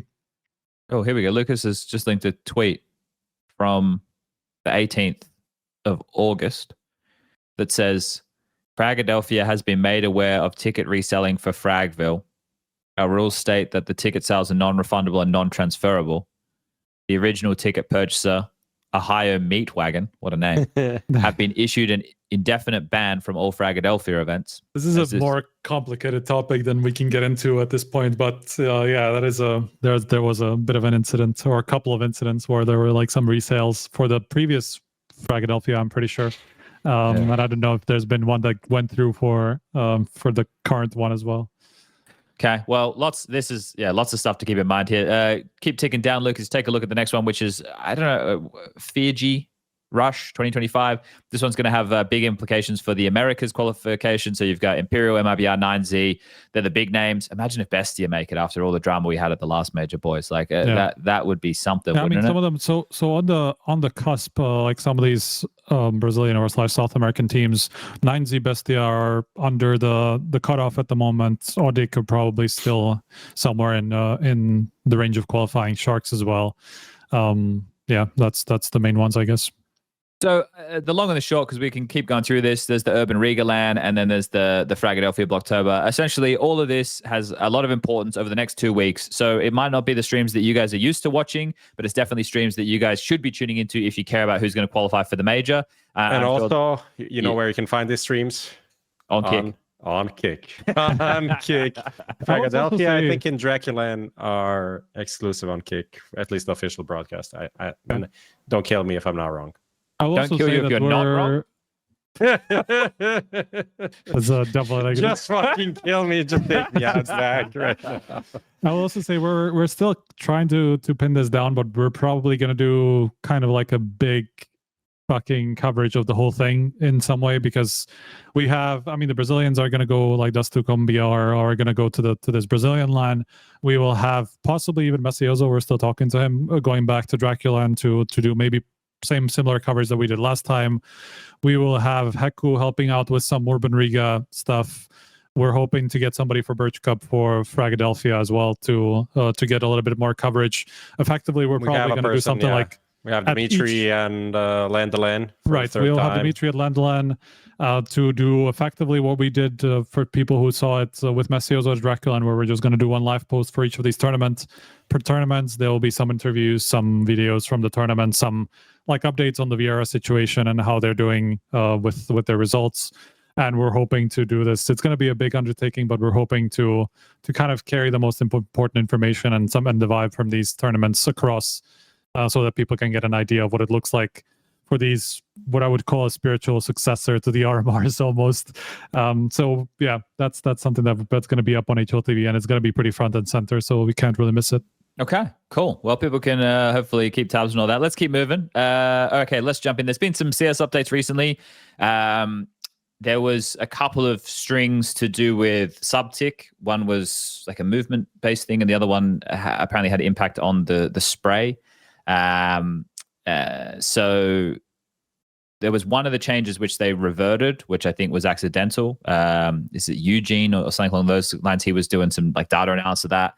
But apparently we saw the tweets come out from Zentares and the ones from Nico in terms of the game feeling worse. I know that people were having issues with like frame drops or memory leaks and stuff, but apparently the spray now is no longer tied to your FPS. It's apparently meant to be like 128 tick in CSGO. So the spray is meant to be better overall. I don't feel that I am qualified to say if that is true or not. I'm not a top tier rifling pro like a Zentaras or a Nico, so I'd be interested in their opinion post the playoffs. However, the playoffs didn't go very well for them, so maybe it would be a negative review. How does it feel to you? I didn't get to play.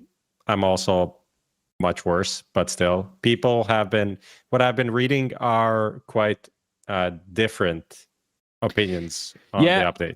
I think so. If I'm, it's hard to talk about one thing specifically. For example, I was playing some Premier games last night, and when I was playing on Ancient, my frames were chugging really bad. But I would play an Ancient game earlier in the day on FaceIt, and it was fine. I think Valve servers are much worse than FaceIt servers, and I've been playing a lot of deathmatch every day at the moment, and to me, it doesn't feel bad. I wouldn't say it feels like, oh, this is horrific. This feels really, really off or anything. So to me, it feels okay. The biggest problem I think that people are experiencing right now is probably the movement. A lot of players are reporting that their inputs just aren't going in. And someone's been doing some troubleshooting on that, like on stairs or the movement across there and stuff. So if people want to take a deeper look at that, they can. So there are some issues with inputs maybe not connecting or being too slow. And then I saw how that's also impacting surfing at the moment and stuff too. So all of this could be somewhat connected. From the update, I would say that this Genesis terminal thing they're doing, normally I'm, like you said, you're Valve pilled, Prof. I would consider myself one of the biggest Valve shills, right? Like I like the way that they approach the Counter-Strike space and the way that they are more hands-off. And I know a lot of people don't like that. The more I think about this Genesis terminal, the more I dislike it. Initially, I thought maybe it was just going to be a workaround so that they could do business in countries that ban loot crates, right? Like we've seen it in the Netherlands and stuff like that. Initially, I thought that was the case. It was just, okay, just for those regions so they can still continue to make money from their free-to-play game that is completely optional to spend money on cosmetics that do nothing to actually make the game better. I thought this was just going to be a workaround. The more I think about it, the more I dislike it, because the thing that I liked about the skin marketplace initially was the fact that the user base sets the value. If we think something is valuable, then that's good. We obviously saw the dark side of that recently with apparently some China sticker traders doing some pump and dumps like it's a fucking cryptocurrency. So that's a downside of that there. But the fact that Valve are determining the price, and it is based on demand apparently of what an item is worth. I think everybody saw the M4 being worth like $1,600. I don't like that, right? I liked it before where you open a case, you got something, and that value was determined by the people. Now the value is still kind of determined by the people, but I feel like Valve have to set an initial limit for these things. So I just hate the fact that you open a thing, it goes, yeah, you want this fucking red M4 that's actually pretty ugly, or this AK that looks like it's from Valorant. Yeah, that's going to cost you $1,000. Like, what the fuck? Like, yeah, I don't like that. Looked like I thought it was a Valorant skin. Does not. It's kind of a yeah. Either way, I hope that it's not something that sticks around. I hope that it's something that they move away from, because I don't like the model, and I think that anyway, I don't like it. The other thing that's really actually quite cool from the update, but we won't see too much from for a little while, and it won't have much effect on Pro CS unless it's tools. I would imagine tools that people can use to practice will be this new scripting thing that they've added, which they added like script_zoo or whatever the fuck it's called, which, you know, has showing you there's a chessboard, there's a nade thing, there's making items bigger and smaller.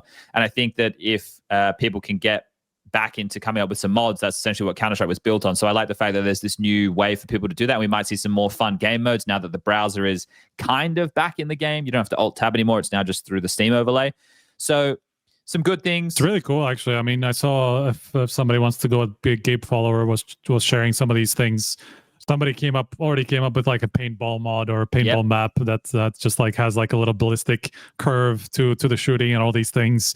Like people already, the other one was Minecraft, like a Minecraft map. Somebody was just basically created Minecraft in CS, and like, you know, this is with like a more limited version of what we used to be able to do in 1.6 or even in early Go. I think it was still pretty possible to do a lot of modding. It hasn't really been that possible in CS2. So like for this to come back, that is everything that Counter-Strike is about. Like all the people who used to love zombie mods and whatever superhero mods and like some of these things that Warcraft 3 mods or whatever that we used to play in 1.6, all this stuff effectively can come back to some degree now, thanks to this update. So I think that's just kind of gone under the radar, and I think that's really cool. It's like a big community thing that will, people will have fun with over the years. I hope so, because Counter-Strike's become so pointed at the 5v5 game mode. Like when I first started playing CS, it was in like a 32-player Aztec server on LAN in a place called CPL in Joondalup, right? For any fucking Perth people out there, right?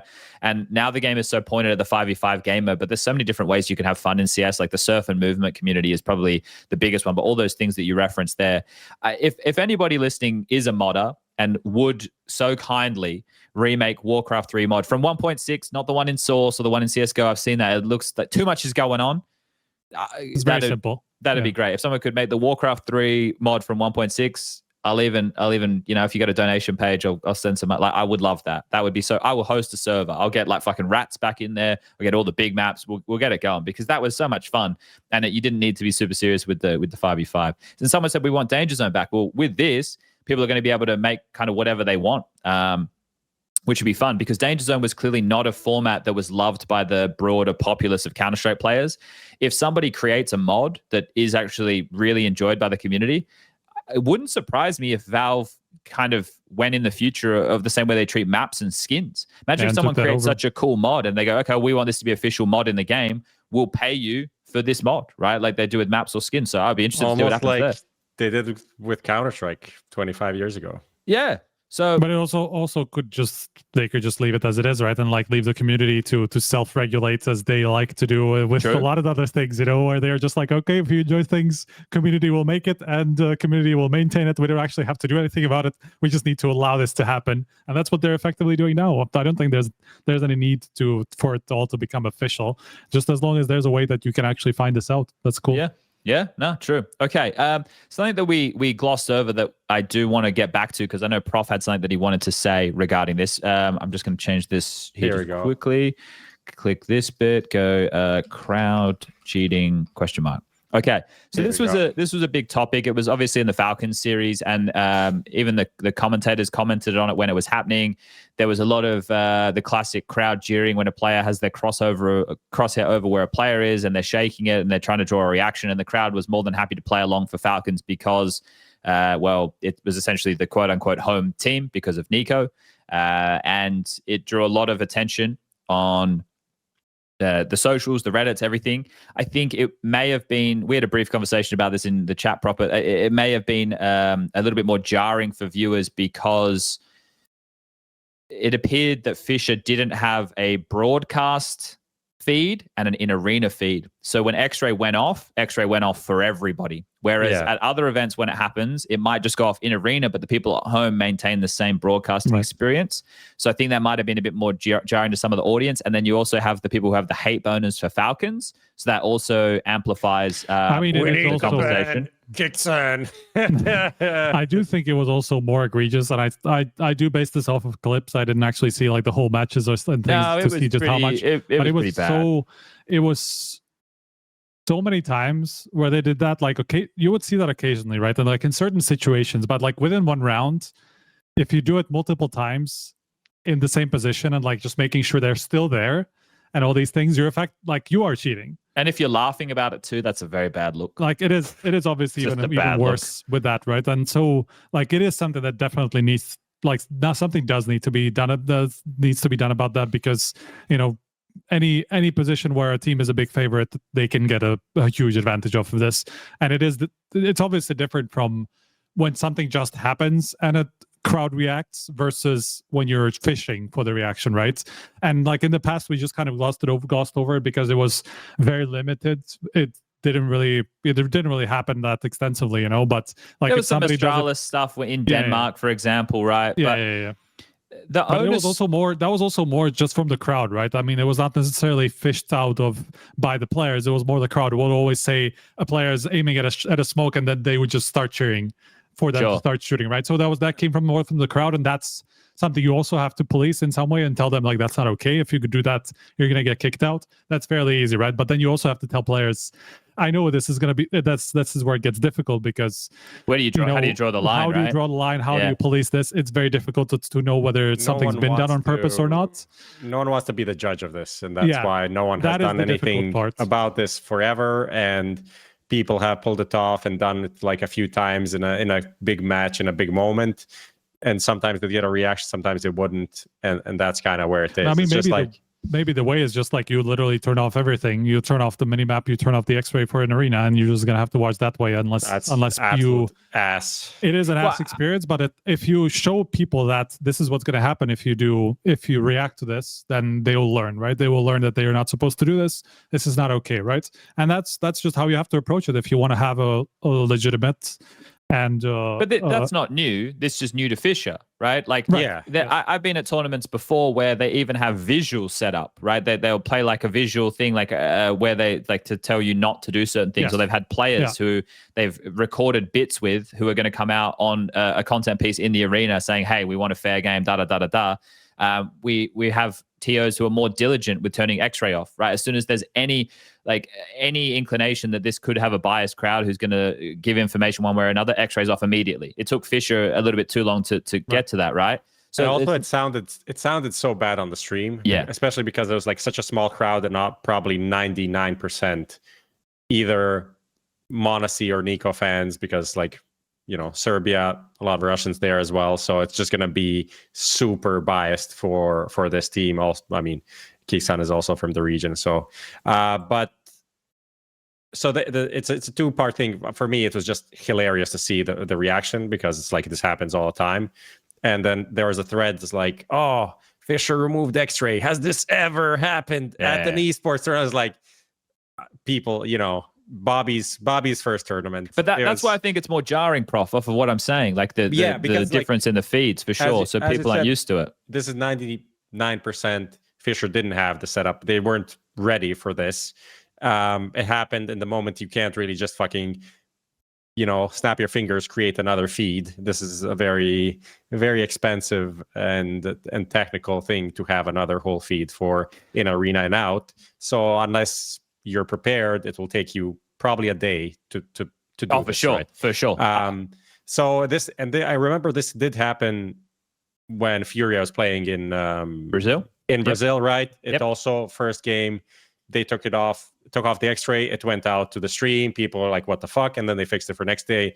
And this has been the standard from now on. But now recently, there's a thread. There's actually an article on PlayGG that like we should punish the players for this. And this is kind of a new but not new thing. Well, I think it's more of like a casual Andy comment, right? Like, as opposed to something that's ever honestly had mainstream traction. No disrespect to play, I think they do a lot of things. This didn't feel like an article. This was like 4 paragraphs. It was a forum post, pretty much on a website.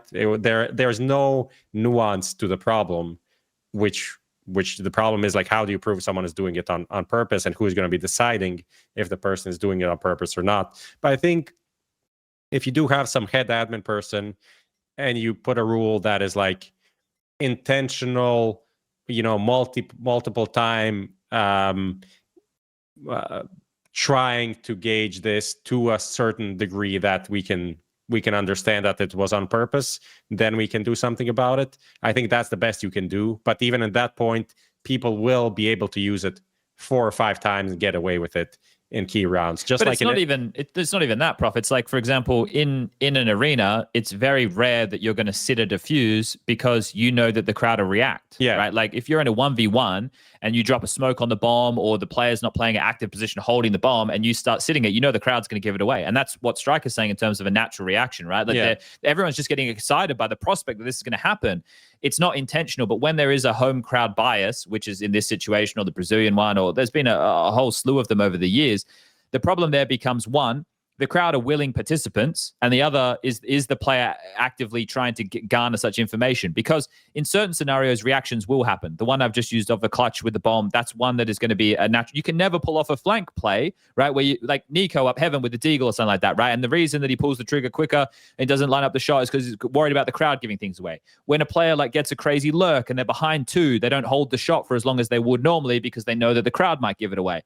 That's what we talk about when we say, you know, players understanding how to play in an arena. We don't mean, hey, wiggle your crosshair on a wall and see if you get a crowd reaction. I will say that there have been crowds that have been very, very well behaved even in those situations. First, like Cologne used to be one of those for a lot of years where I thought they do understand, like they always understand CS and in terms of what they're supposed to give away and stuff like that. Even in those moments, where they like for some reason, I don't know whether it's some sort of a communication that happened at those events or not, or if it's just the region that it happens in, or I can't really understand it. But there are some arenas that do handle it way better.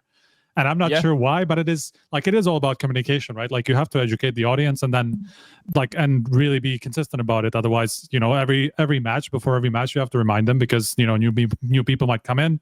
During a match, you can play some of these skits with the players, that people will actually watch and not listen to a random host they don't know, will say this to the crowd and things like that.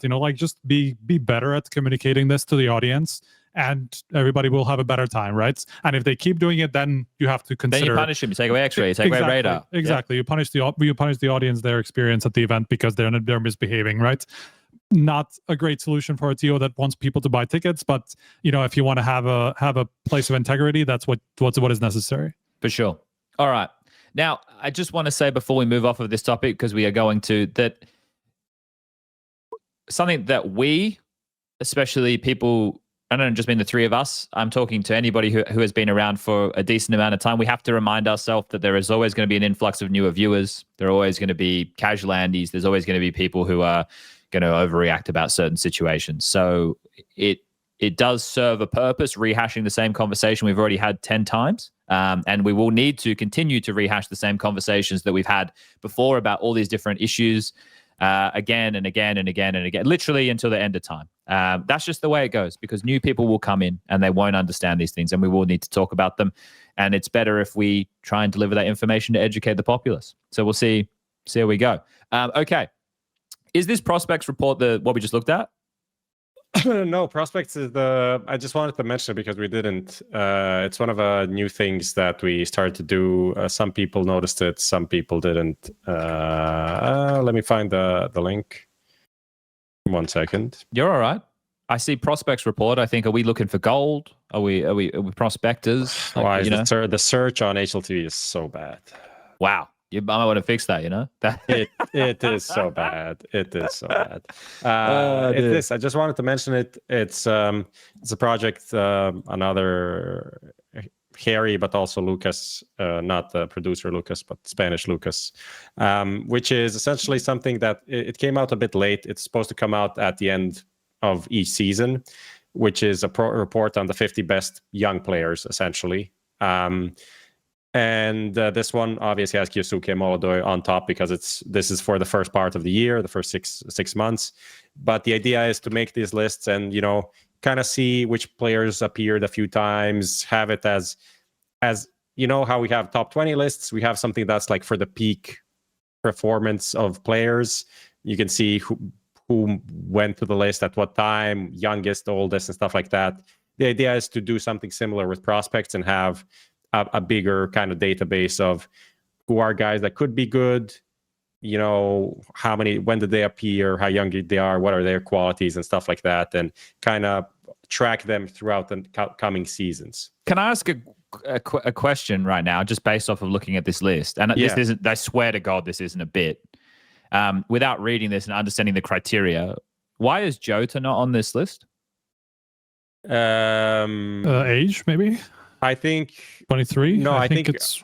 I think he was already playing in. So this was after. Yeah, but so was Lake. Lake was playing last year. Lake was on our screens last year, right? It's after the Malbs thing. So he'd already had 6 months. It's under 21. Okay, so it is an age thing. Okay, yep. There you go. That explains why Jota's not there. How old is Jota? Jota's 23. Ah, okay. I thought he was younger. But is Jota, so just, this is slightly off from what we're talking about here, which is cool. I understand what you're saying. Yeah. Is Jota considered a rookie this year, Striker? I mean, probably it's got to be, right? Because he was playing Sangel last year. That's also one thing. He is for sure. Yeah, he is. Prospect and rookie, we kind of consider it two different things, right? Okay. Rookie is, in terms of playing on tier 1 Counter-Strike. You're cut off, Prof. Oh, you might muted or something. Did you? Oh, you might have tapped the mute button on it. Where is Here we go. Hey, yeah, you're back. It's a very light touch on this thing. That's nice, though, isn't it? Yeah. Anyway, it's two different definitions that we have for these two things. The rookie is just rookie of the year for that award, and prospects is something more bigger, essentially, in terms of what we're trying to accomplish. And you can be on the prospect list multiple times until you hit one of the two criterias. Or your age out. Yeah, it's there's an under 21 and under 18. So essentially, the younger you are, you can be playing more. Sure. Before you age, you grow out of the category, essentially. Okay, interesting. So that's it. And then we had like the top 10 and some like stats for each of the players, and a bit of a more like detailed rundown through their kind of careers and who they are. But it's kind of a start. We want to do more on this. Maybe another podcast. Maybe some articles, interviews with some of the players that are stand out. And you're essentially doing scouting for orgs. Yeah, for free. Maybe Harry should like start consulting with that and make some money or something along those lines. Is it just writing the articles for free, mate? Well, no, he gets paid. He's not writing them for free. Okay, cool. All right, people can check that one out. All right, let's jump into the final little segment of the show for today. So we discussed the more local lands that are going to be coming up, and the smaller teams who are going to try and run the gauntlet through those to qualify. We also touched a little bit upon the Heroic being at EPL. So EPL is going to start on the 28th, which is this Sunday coming. Now it's going to start with stage 1. Now I'll read the teams for stage 1. The big names are your Furias, your G2, 3D Max, Astralis, Virtus Pro, Gamer-Legion, and Heroic. And then you start getting into a little bit more ambiguous territory. You've got Legacy, M80, Linvision, Bait, NRG, TNL, Hotu, Fluxo, and Rooster. And that's stage 1. So those teams will be looking to get top 8, and then they will join the likes of the Mongols, Vitality, Spirit, Falcons, m0NESY, Aurora, NAVI, and FaZe, who are already waiting in the stage 2 or the second group stage. And then there'll be an 8-team playoffs with a third place decider going down, and that'll be concluding on the 12th of October. EPL, same as what people can expect from the last season. It's a studio event. There will be no crowd this time round. And yeah, hopefully some players will join us on the couch and cast and everything along those lines. So that's kind of the general X's and O's right there. This is at least stage 1, the last like bigger event that will have ramifications on the qualification for the major. So we mentioned teams like Heroic and that being important for them. It's also one of the few events where we know we're going to have 99% of the big teams at. Like Liquid's not here, but that's because they didn't qualify. Isn't Chengdu better? Chengdu may be better, but this is a bigger event. So it has more teams. Yeah. Right. So Chengdu's only a 16 team event, whereas this one is obviously a 24 team event. But yeah, when you get down the bottom of the list, the quality of the teams tends to drop off a little bit. There'll be B streams. There'll be a lot of days with 4 best of 3. So the Counter-Strike will be pretty much non-stop. You'll be able to catch as much of the action as possible for the viewers. But yeah, that's the general synopsis. Does this event, in terms of its winner, mean anything to either of you, or would you have to, like, if I said, what does this mean to Vitality, right? Like, would that be the better angle to go with this? Does the winner of this tournament mean a lot? I guess it depends on the team itself, right? So like m0NESY could use a win, but then that'll just play into the studio merchant thing. Vitality have been semi-final, 4th place, grand final, right? They haven't won anything, but they've been consistently good. This is just, I mean, for NAVI, it's a big one, right? To see if they can like at least carry some confidence, even if it's a smaller tournament, right? So victory and Star Series, for them, they just need to kind of like some reassurance that they're not just dive bombing. Same thing with, FaZe is it's going to be important for them. Yeah, right? but they'll have the excuse of it's a new roster, bro. Also, we're talking about winning the tournament, and you're talking about FaZe. Fair enough. Not a tournament win, I guess. But I think, okay, maybe this is the interesting angle, right? Because if I created a list of teams who are in contention or conversation to win the trophy, like, I was going to say legitimately, but I would say based off of this season and the remnants of last, the teams who are truly, in my mind, in the conversation to lift the trophy, Mongols, Vitality, Spirit, m0NESY, G2, FURIA. That's Falcons. 6 names. I said Mongols, I think. Falcons. Well, I didn't say Falcons. No, that's because they're not truly in the comment. Like, if I Okay, said fair enough. Falcons and I didn't say Aurora, mate, there will be some I was tweets gonna of say people both. calling me a I was gonna say racist. both, to be honest. I mean, they're both like, obviously they haven't won, but they're both in the content. They've always been in the contention, right, for a really deep run, and then they've made some finals, right? So Yeah, I think that the problem with the Aurora guys is the way that they just bombed out of FISSURE. yeah, That's the concerning thing to me is their FISSURE performance. we're in a very interesting place. I mean, we went from like one of the most dominant, or not even one of, like the most dominant season we've probably ever seen, other than, you know, early Astralis. IP. I was going to say early IP. Not even fair. Astralis had a dominant season as this. So into one of the most competitive, probably. I mean, because we haven't had repeat winners ever since the beginning of the season, and we're 5 tournaments in now or something. So it's a good time to be alive if you're in Counter-Strike. We're gonna get the debut of Spirit with Tania. We're gonna get the new FaZe roster. We're gonna get that's some of the exciting stuff there, isn't it? Like, otherwise. Yeah, it's. I wouldn't say it's watered down, but yeah, it's exciting because of getting to see these head-to-heads about 2 months out from the major, or like a month and a half out from the major, right? And that's where the culmination of all this is, where it's going to come together. We're also going to see 3 other tournaments in the meantime, so it's not like this one in particular will tell us more than those, you know. Well, it's more the fact that it's Swiss, so there's going to be more matchups, right? Whereas if you do look at something like Thunderpick has, for the size of the event, it has some nice names, but we're going to rehash some of the matches there. Chengdu only has 16 teams, and the format is going to be group-based, and it's only potentially 2 best-of-3, so you won't get as many head-to-heads or different head-to-heads there. Once you get to the Blast Rivals event, that's only 8 teams, and who knows who's going to be accepting those, right? So there will be other tournaments. Sure, we don't know. Do we still not know who's going to Bucharest for PGL? Technically not. So I think we know Snappy is not going. Yeah, we know what IP is going, at least. That's they kind of leaked it. And congratulations to Snappy for I guess expanding his family. That's what that tweet was. I didn't make this up, right? No, you didn't. Didn't it get deleted? Yeah, but you saw the tweet, no? I didn't see the tweet. I just saw that it was deleted, and someone said, "Oh, I guess they're going to Bucharest." It said that Susp is going.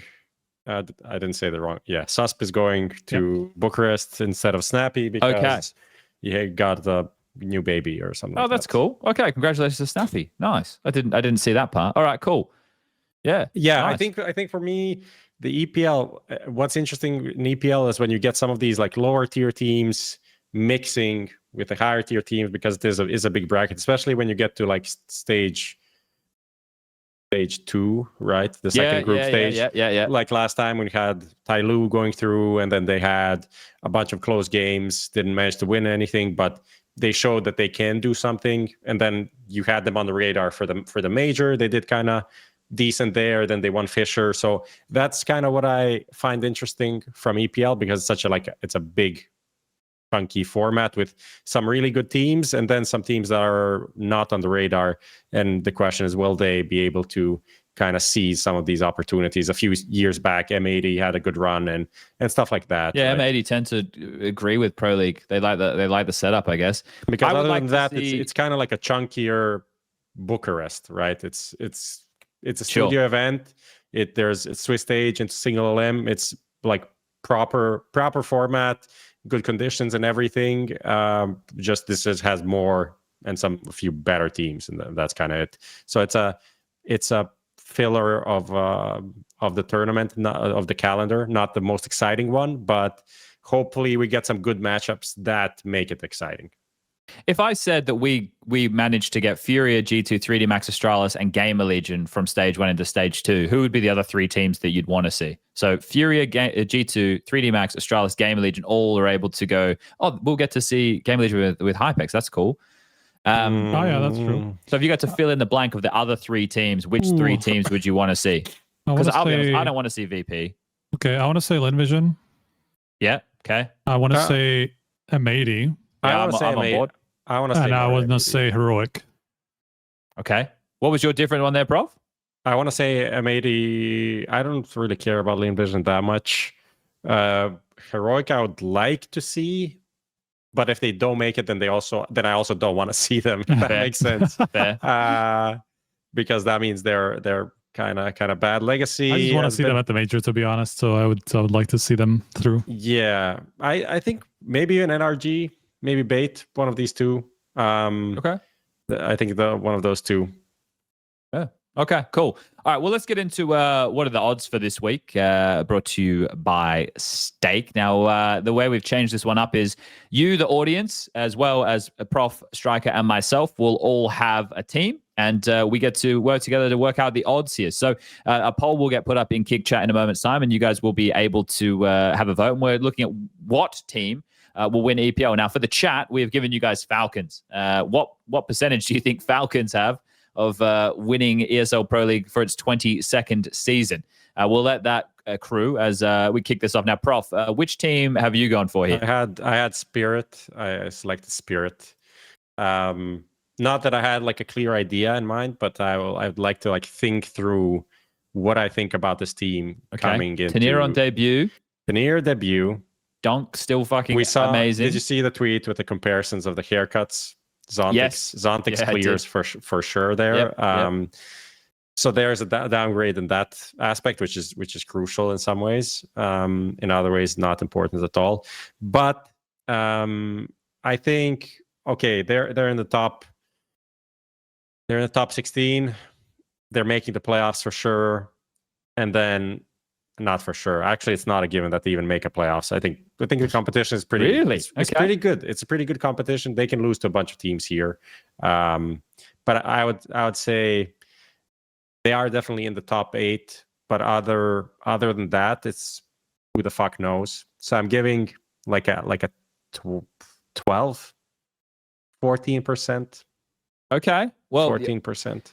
Because I gave that list before of teams who I think could win the event, right? FURIA, G2, and then those are the stage 1 teams. And then from stage 2, I think, MongolZ, Vitality, Spirit, MOUZ. That's 6, right? And then I agree with Striker in the sense of, Aurora. Aurora would be next, clearly, in my mind. And then after that, Falcons, NAVI, and then I'm running out of names, right? I just think Spirit will need a bit of time to figure this constellation of players out. I think with Zontix, they kind of knew what they were getting, and I know he was maybe playing a bit differently in the past few events, but I think they will need some trial and error to find the balance, and also hopefully get more out of his way. Assertive. I feel like he's the type of guy who's just gonna. I don't mean do what he wants. That can be a good thing and a bad thing, right? Because I mean, from Zontix, you knew that he wasn't gonna make crazy plays, right? Like if he was gonna make plays didn't step on toes. He's not gonna step on any toes. He's gonna make plays when the situation calls for it, right? Rather than him being proactive about it. So I think that's like he was very stable in that aspect, where you knew what you were getting out of him. While Tanier probably will have more agency, will have more ideas of his own, be more proactive, be more aggressive on the sides, right? So I can see where Prof is coming from. They did have a month of preparation leading up to this to do that, though. So I think there's a good, that's a good amount of time to figure all these things out, at least on a theoretical basis, even if practice is not going to always tell you how it's going to work. So I think there's plenty of time for them to do that. Okay, Striker, who did you select? I had Vitality. I think I liked what I saw from them at Blast, to be honest. I mean, until they lost to G2, I thought that was their chance, as I said before the tournament, for them to get back onto winning ways. And effectively, as Apex said, they should have won that final. They gave it away, So I think they are due a trophy. They just haven't been given one effectively. Of course, this is going to be more difficult than Blast was, as you were pointing out. More of those teams are in attendance. Bigger competition, including MongolZ that they've had a trouble with in the past, right? I mean, G2, I guess that result wouldn't repeat itself on the second time of asking, but then there's, Spirit, which is an unknown quantity, a lot of unknowns. So I would not give them a crazy high amount, but I do think that they are one of the top 2, maybe even still one of the main favorites, considering their consistency of getting to the top of these tournaments. So I would still give them a good 23%. Damn. Okay. That seems. Yeah. Well, no, I guess it is Vitality, right? Like, I think the thing is they haven't disappeared. Their consistency has still been here right throughout. I mean, they're still the bet. I mean, of the second half of the season or of the second season, can you really say they're not still the most consistent team and the best in terms of like the average Mongols result, are more you know? consistent, aren't they? Mongols, I think, are somewhere in that conversation now, maybe, but like in terms of their average result has probably been the best out of all these teams. Fair. Even if they haven't won anything. Yeah. Prof, what are you going to say? I mean, they're still number one on HLTV ranking. Let's see how it updates. The thing is, it doesn't feel like it's updated yesterday. It doesn't feel like it's a must-win for them. No, for Vitality. That's the problem I have. It's not. Like the hunger for but it's this not a one. must-win for any of this. I don't know. It's not a must-win for any of the teams that you listed. Maybe Mouse, you can have a bigger argument about. Aurora would love the confidence. Aurora, from that win. I mean, that's from the more of the outsider teams, right? So I do agree with those ones. But out of the big favorites, I don't think it's not a must-win for Mongols. Spirit, I'm sure would be super happy if they did, but it's not a must-win. I mean, it's their first tournament with the new lineup. Who else is there? G2, same thing. I don't think we expect them to be like consistent title contenders all the time just because they won Blast, same right? Furia, so same thing with FURIA. I don't think this is a must-win tournament for anybody other than like fucking Falcons or something who just need that first win, you know, to finally get the confirmation that they're on the right track. Yeah, fair. It's a tough one to pin. I think the same kind of as FISSURE, my excitement level is we're going to get a lot of these matches. And that's the thing that excites me, to see the head-to-head between them, and those head-to-heads between this pool of like 6 to 8 teams continue to grow, because that story going into the major becomes the exciting part, right? Like the more recent data with these rosters, they played like this, or the veto's different this time. That's going to be the fun story elements when we get deeper down the road. Right now, we're still getting the reps in for a lot of these guys. So, yeah, okay. I had FaZe. I picked FaZe. I picked FaZe because it's a complete mystery. We don't even know what team that they're going to have. Now, we know that the reason that the ROP sign-up had to go down the way it did was because of the EPL roster lock. So we know that he was...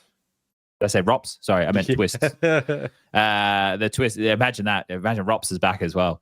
And they run a 7-man roster. So we don't know what the roster is going to look like. We don't know who's going to get benched for Twistzz to play. We don't know any of those details right now. So I'm having to make an assumption in the darkness of what's going to be going on. Now, I'm going to go with the safest choice of roster to base my prediction off of. The safest choice of roster is Twistzz in place of Jacob, and Rain getting back some of his spots, and then Twistzz being more of this, like he was before, a bit of a facilitator for other players within the team. That's, I think, the safest choice based off of like the distance FaZe could go immediately. Now, it could be something different, but I have to base my prediction off of something. Now, I would say that they're not in my top 6. They're not in my top 8. So they're on the bubble of, do they even make the playoffs? So I'm going to give them... Can I do point? Can I do... Fuck. 1%. I would like to give them 4%. 5%. Yeah.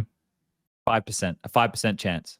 Huge. Yeah. Not a bad chance, to be honest, for where they've been for a team so we don't far. even know the roster, you know. Well, so, yes. Based off of not knowing the roster, that's what I'm going with. So it's hard to have like a vetted logic. Maybe I could present. So okay. Maybe I should have been like 6%, $20 odds. I think that seems doesn't that seem reasonable? That seems pretty reasonable to me. Yeah, 1 to 20. Yeah. I mean, considering what you said before, right? Like they're in the pecking order, there would be like, what, 9th or something at this point, 10th maybe, like before we got to them as like the next in line. So probably in line with NAVI somewhere. Yeah, something like that. So there's a lot of teams ahead of that will have like around the 15%-ish chance, you know, to win, because they're going to be the big ones coming in. So I think that's pretty spot on. Okay, all right, that's it. Striker said I was spot on. Okay, well, we're over time right now, but a couple of things I quickly want to touch on before we go. There's been a lot more of like radar cheating accusations going on recently, and then there was this whole No Cry situation as well. Oh, your favorite, yeah. I got No Cry pilled. I went down the rabbit hole. I was looking at like his face at games and doing all that type of stuff, and it was quite interesting to me because he had like a 280-yard game on FaZe or something along those lines, and I don't want to get into NA bashing, so we won't go too into that. But I would like to see if anything does come out about this No Cries guy. Like maybe, you know, we had the ROP situation where he went to the office and he played. I'd love to see something happen like that for this guy. see if he is legit, because he, you know, Guys, there isn't even a camera, let alone anything on this guy. Yeah, well, we'll see, because I love some of the theories. There was people saying it was Gokushima, for example. So there's been some fun theories about him. A lot of the radar stuff with the online, like the polls are copying it right now, this ESC team, which I know that Olymp has been under scrutiny for that before with teams like Permitter and Paloma. We also had those guys, were they Hungarian? But they had like DGL in the team, and they Aaron and those type of guys. These guys, yeah.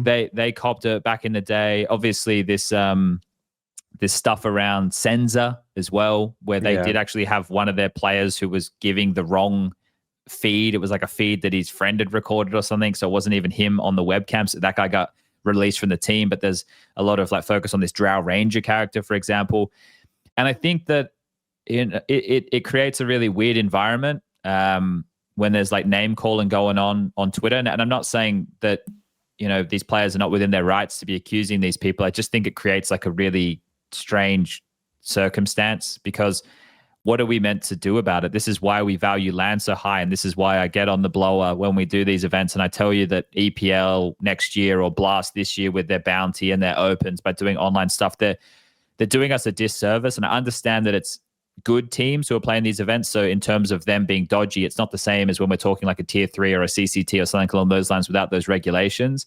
But it's just the ambiguity of online is something that we need to make sure as a community, especially for top tier Counter-Strike, that we steer away from as much as possible. And I also think there needs to be some legitimate reform and some backbone being shown by these TOs online to actually enforce the webcams to be placed in clear positions to see the screens and the setups. I don't feel like that is too much of an ask. And if that is too much of an ask and you're playing in a $50 CCT tournament, then maybe you shouldn't be playing in, $50,000 CCT tournament, then maybe you shouldn't be playing in it. There needs to be some reform in that regard. And players need to also think about it themselves. Like when I watch the pros do it for Blast, they just use their phone and they just place the phone here and angle it up. It's like, you're setting a bad example for the next generation too. I'm not saying that you as a pro should have the camera here, like showing everything, but like at least put it in a place where you're going to get something, right? Like, let's really, like, we don't have a body that is going to be able to do anything about this. This is the reason that you can't just like accuse somebody on FaZe, oh, this guy's cheating, and then expect the admin team to ban him. Like, no Christ. Like, what if he's not cheating, right? Like, how do you know? Do you have proof that is not up for conversation, that is not up to be debated, that these people are cheating? And then if they are, and you do have that proof, great. Well, then we can do something about it. But until then, we just need to make better regulation on what's going on. And online will always be worth a fucking iota of what LAN is worth because of this. I have been playing Counter-Strike now for 20 plus years. And the conversation of cheating, whether it's in an official game or a pug, has existed for 20 plus years. That is the ambiguity of online Counter-Strike. We just need better regulation. I don't think we'll ever get to the bottom of it, but it's just a weird spot to find ourselves, unfortunately. So I do think I kind of found myself wondering about this, because the more accusations I saw and the more I looked at the clips, the more I saw that a lot of it is, to a degree, some mass hysteria because of, like, there's no way we suddenly got more cheaters this last month or a couple of months than we've ever had in Counter-Strike. But with the amount of things that I see on Twitter, it almost seems like the cheating's problem's worse than it's ever been. And I don't really see a reason for that. Like, why would it be now? Like, why haven't we seen this many accusations before, you know? It just feels like a lot of people are kind of jumping on bandwagons and like doing the classic thing where you see what you want to see in a lot of these cases. And that's not in defense of any one team in particular that's being accused of. It's just, it's also dangerous to put yourself in this position all the time where you will just accuse anybody at a whim from like one to have to. Yeah, it's a bad mental, because like you just think of yourself as a player like playing in matchmaking or Face It, and you will see a couple of awkward situations that make you like kind of, you know, make your ears prick up, and you're going to be like, that was weird, right? And then you will see it a couple more times and you're like, that guy's cheating. This is what the teams are doing. That's literally how it looks from the team's perspective sometimes, where they will like turn up 3 clips from one game and they will do things like, oh, this guy did this thing for the first time in 12 rounds. And then you also realize, yeah, but you threw this utility for the first time in that round. how do you know he didn't just react to that and did something differently because you telegraphed the play to some degree, you know? So there's some inherent bias that is happening when it's coming from the teams that are facing off against these opponents, you know, because they just see what they're looking for, right? A lot of the time. And again, that doesn't mean there's no cheating problem. I'm sure there is. And some of the teams that people are putting accusations against, you know, there's good chance that there is some foul play happening. I just think it just feels like it would be a weird coincidence and if suddenly we had so many more of these teams cheating than ever before. Yeah, no, I understand. Like, it's weird because I don't want to be dismissive of the idea because it definitely exists. Same with like match fixing stuff. Like we've seen this stuff come out about somebody in recent time, right? So people are on high alert with this because of the environment that it's in. My take is less like, are they right or are they wrong? It's just a hard position that everybody finds himself in, because to get the proof, you will not have proof, right? Like unless the anti-cheat bans them, right? And that's essentially what you're hoping happens here. And mate, Valve's anti-cheat can't catch a guy who's blatantly fucking spin botting. So like, if you have more sophisticated stuff, if we're talking about a hardware cheat that's plugged into a different PC, that's plugged into a different monitor, that's, you know... Yeah, good luck. Right? Like, and I'm not saying that this is good. I'm saying that I just think that the regulations of how we try and... I'm fed up of seeing a fucking camera behind a player's shoulder showing half the fucking screen. It's like... In a fucking dark room where you see nothing. Yeah. Yeah. It's kind of bullshit, isn't it? And ultimately it's on... I mean, no one wants it. Most of it is... It's not even like people are cheating to win and become the world championship. It's, if anything, most of the cheating that we know is to match fix. Like that's the main thing. So then it comes back to like the whole VRS rules and people wanting to blacklist teams, which were suspicious, and then acting like they can't do it. They can do it, but they're scared of what can happen if they blacklist people. And that's where the crux of the issue is. That's the only thing that we can actually address, because you'll never be able to stop all forms of cheating. That's impossible. But we can disincentivize why people are doing it. So if you can't, you know, if you will be blacklisted and not invited to tournaments, and won't be on, you know, on betting sites, then people won't kind of do it. I think people need to get together and do it. And it's not on any of us to be involved in that. It's just POs and anti-match fixing people and betting companies essentially that are losing money on this shit to just get together and make something.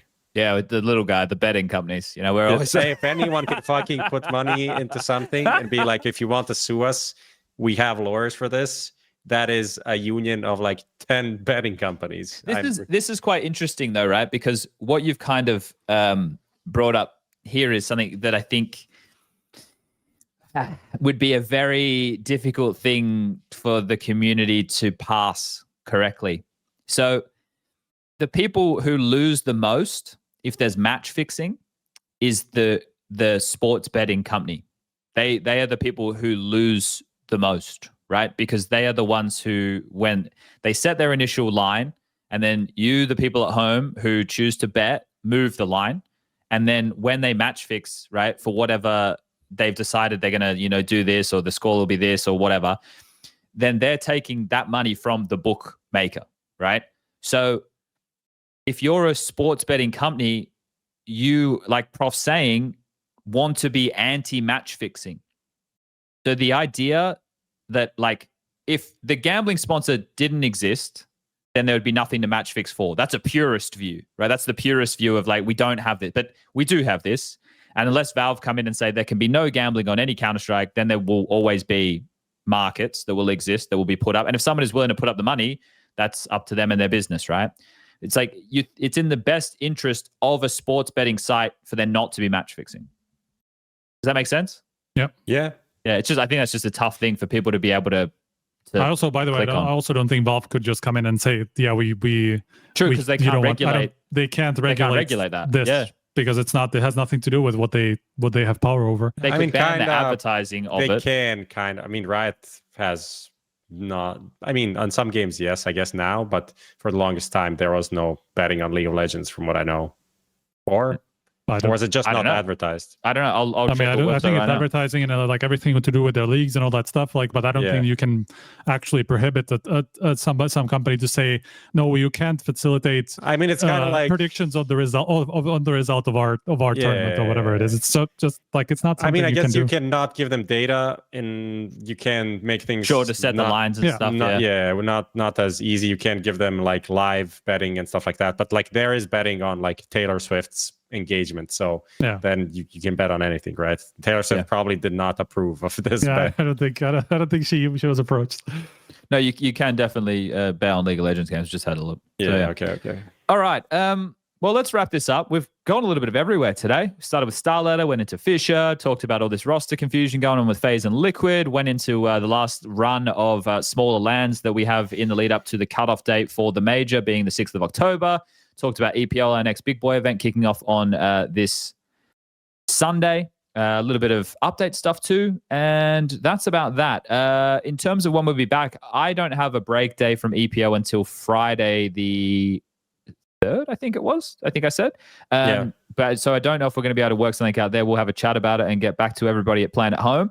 And we'll go from there. So, cool. That's about it, huh? That's about it. Leave a comment on YouTube. The most upvoted one. Even if it's derogatory, as long as you put your stake username there, you can win $100. I think that if you make it derogatory, that's the easiest way to win, actually. Apparently, that's the case. So, shout out to everybody. The only thing I didn't say, obviously, we had the what are the odds from last week, which was the winner of FISSURE. No one actually bet on FURIA to win. Therefore, there is no lucky winners to give away the extra prize to. I just wanted to put that out there. Forgot to do that. Okay. Unlucky. All right. That only happens when one of the 4 things that we do comes through, or. I mean, essentially, there's a bet to do. The winner of FISSURE. You pick any team. There's an outright. As an outright, and if you win, you go into a tally for like the extra. Okay. But since none of the people actually picked FURIA to win, no one goes into the tally. That's I see. Right. Okay. Well, maybe, but don't pick FaZe, guys, based off the odds I gave them. All right. Thank you for tuning into another episode of HLTV Confirmed, brought to you by Stake and streamed exclusively on Kick. We'll be back. We don't know when, but sometime soon with another episode of HLTV Confirmed. Enjoy the Counter-Strike. You got a couple days off before the EPL kicks off. We'll see everybody then. Goodbye.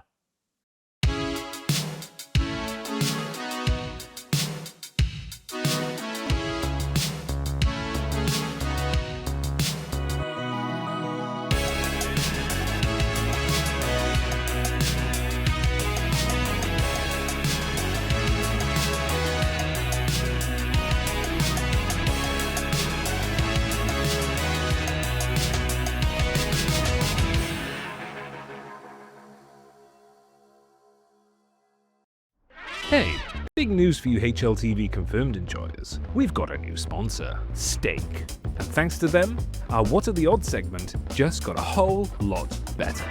Now, the wagers from What Are the Odds become real limited bets on the Stake platform. Not only that, but each wager will feature a $500 lucky winner raffle. Visit the link for more details.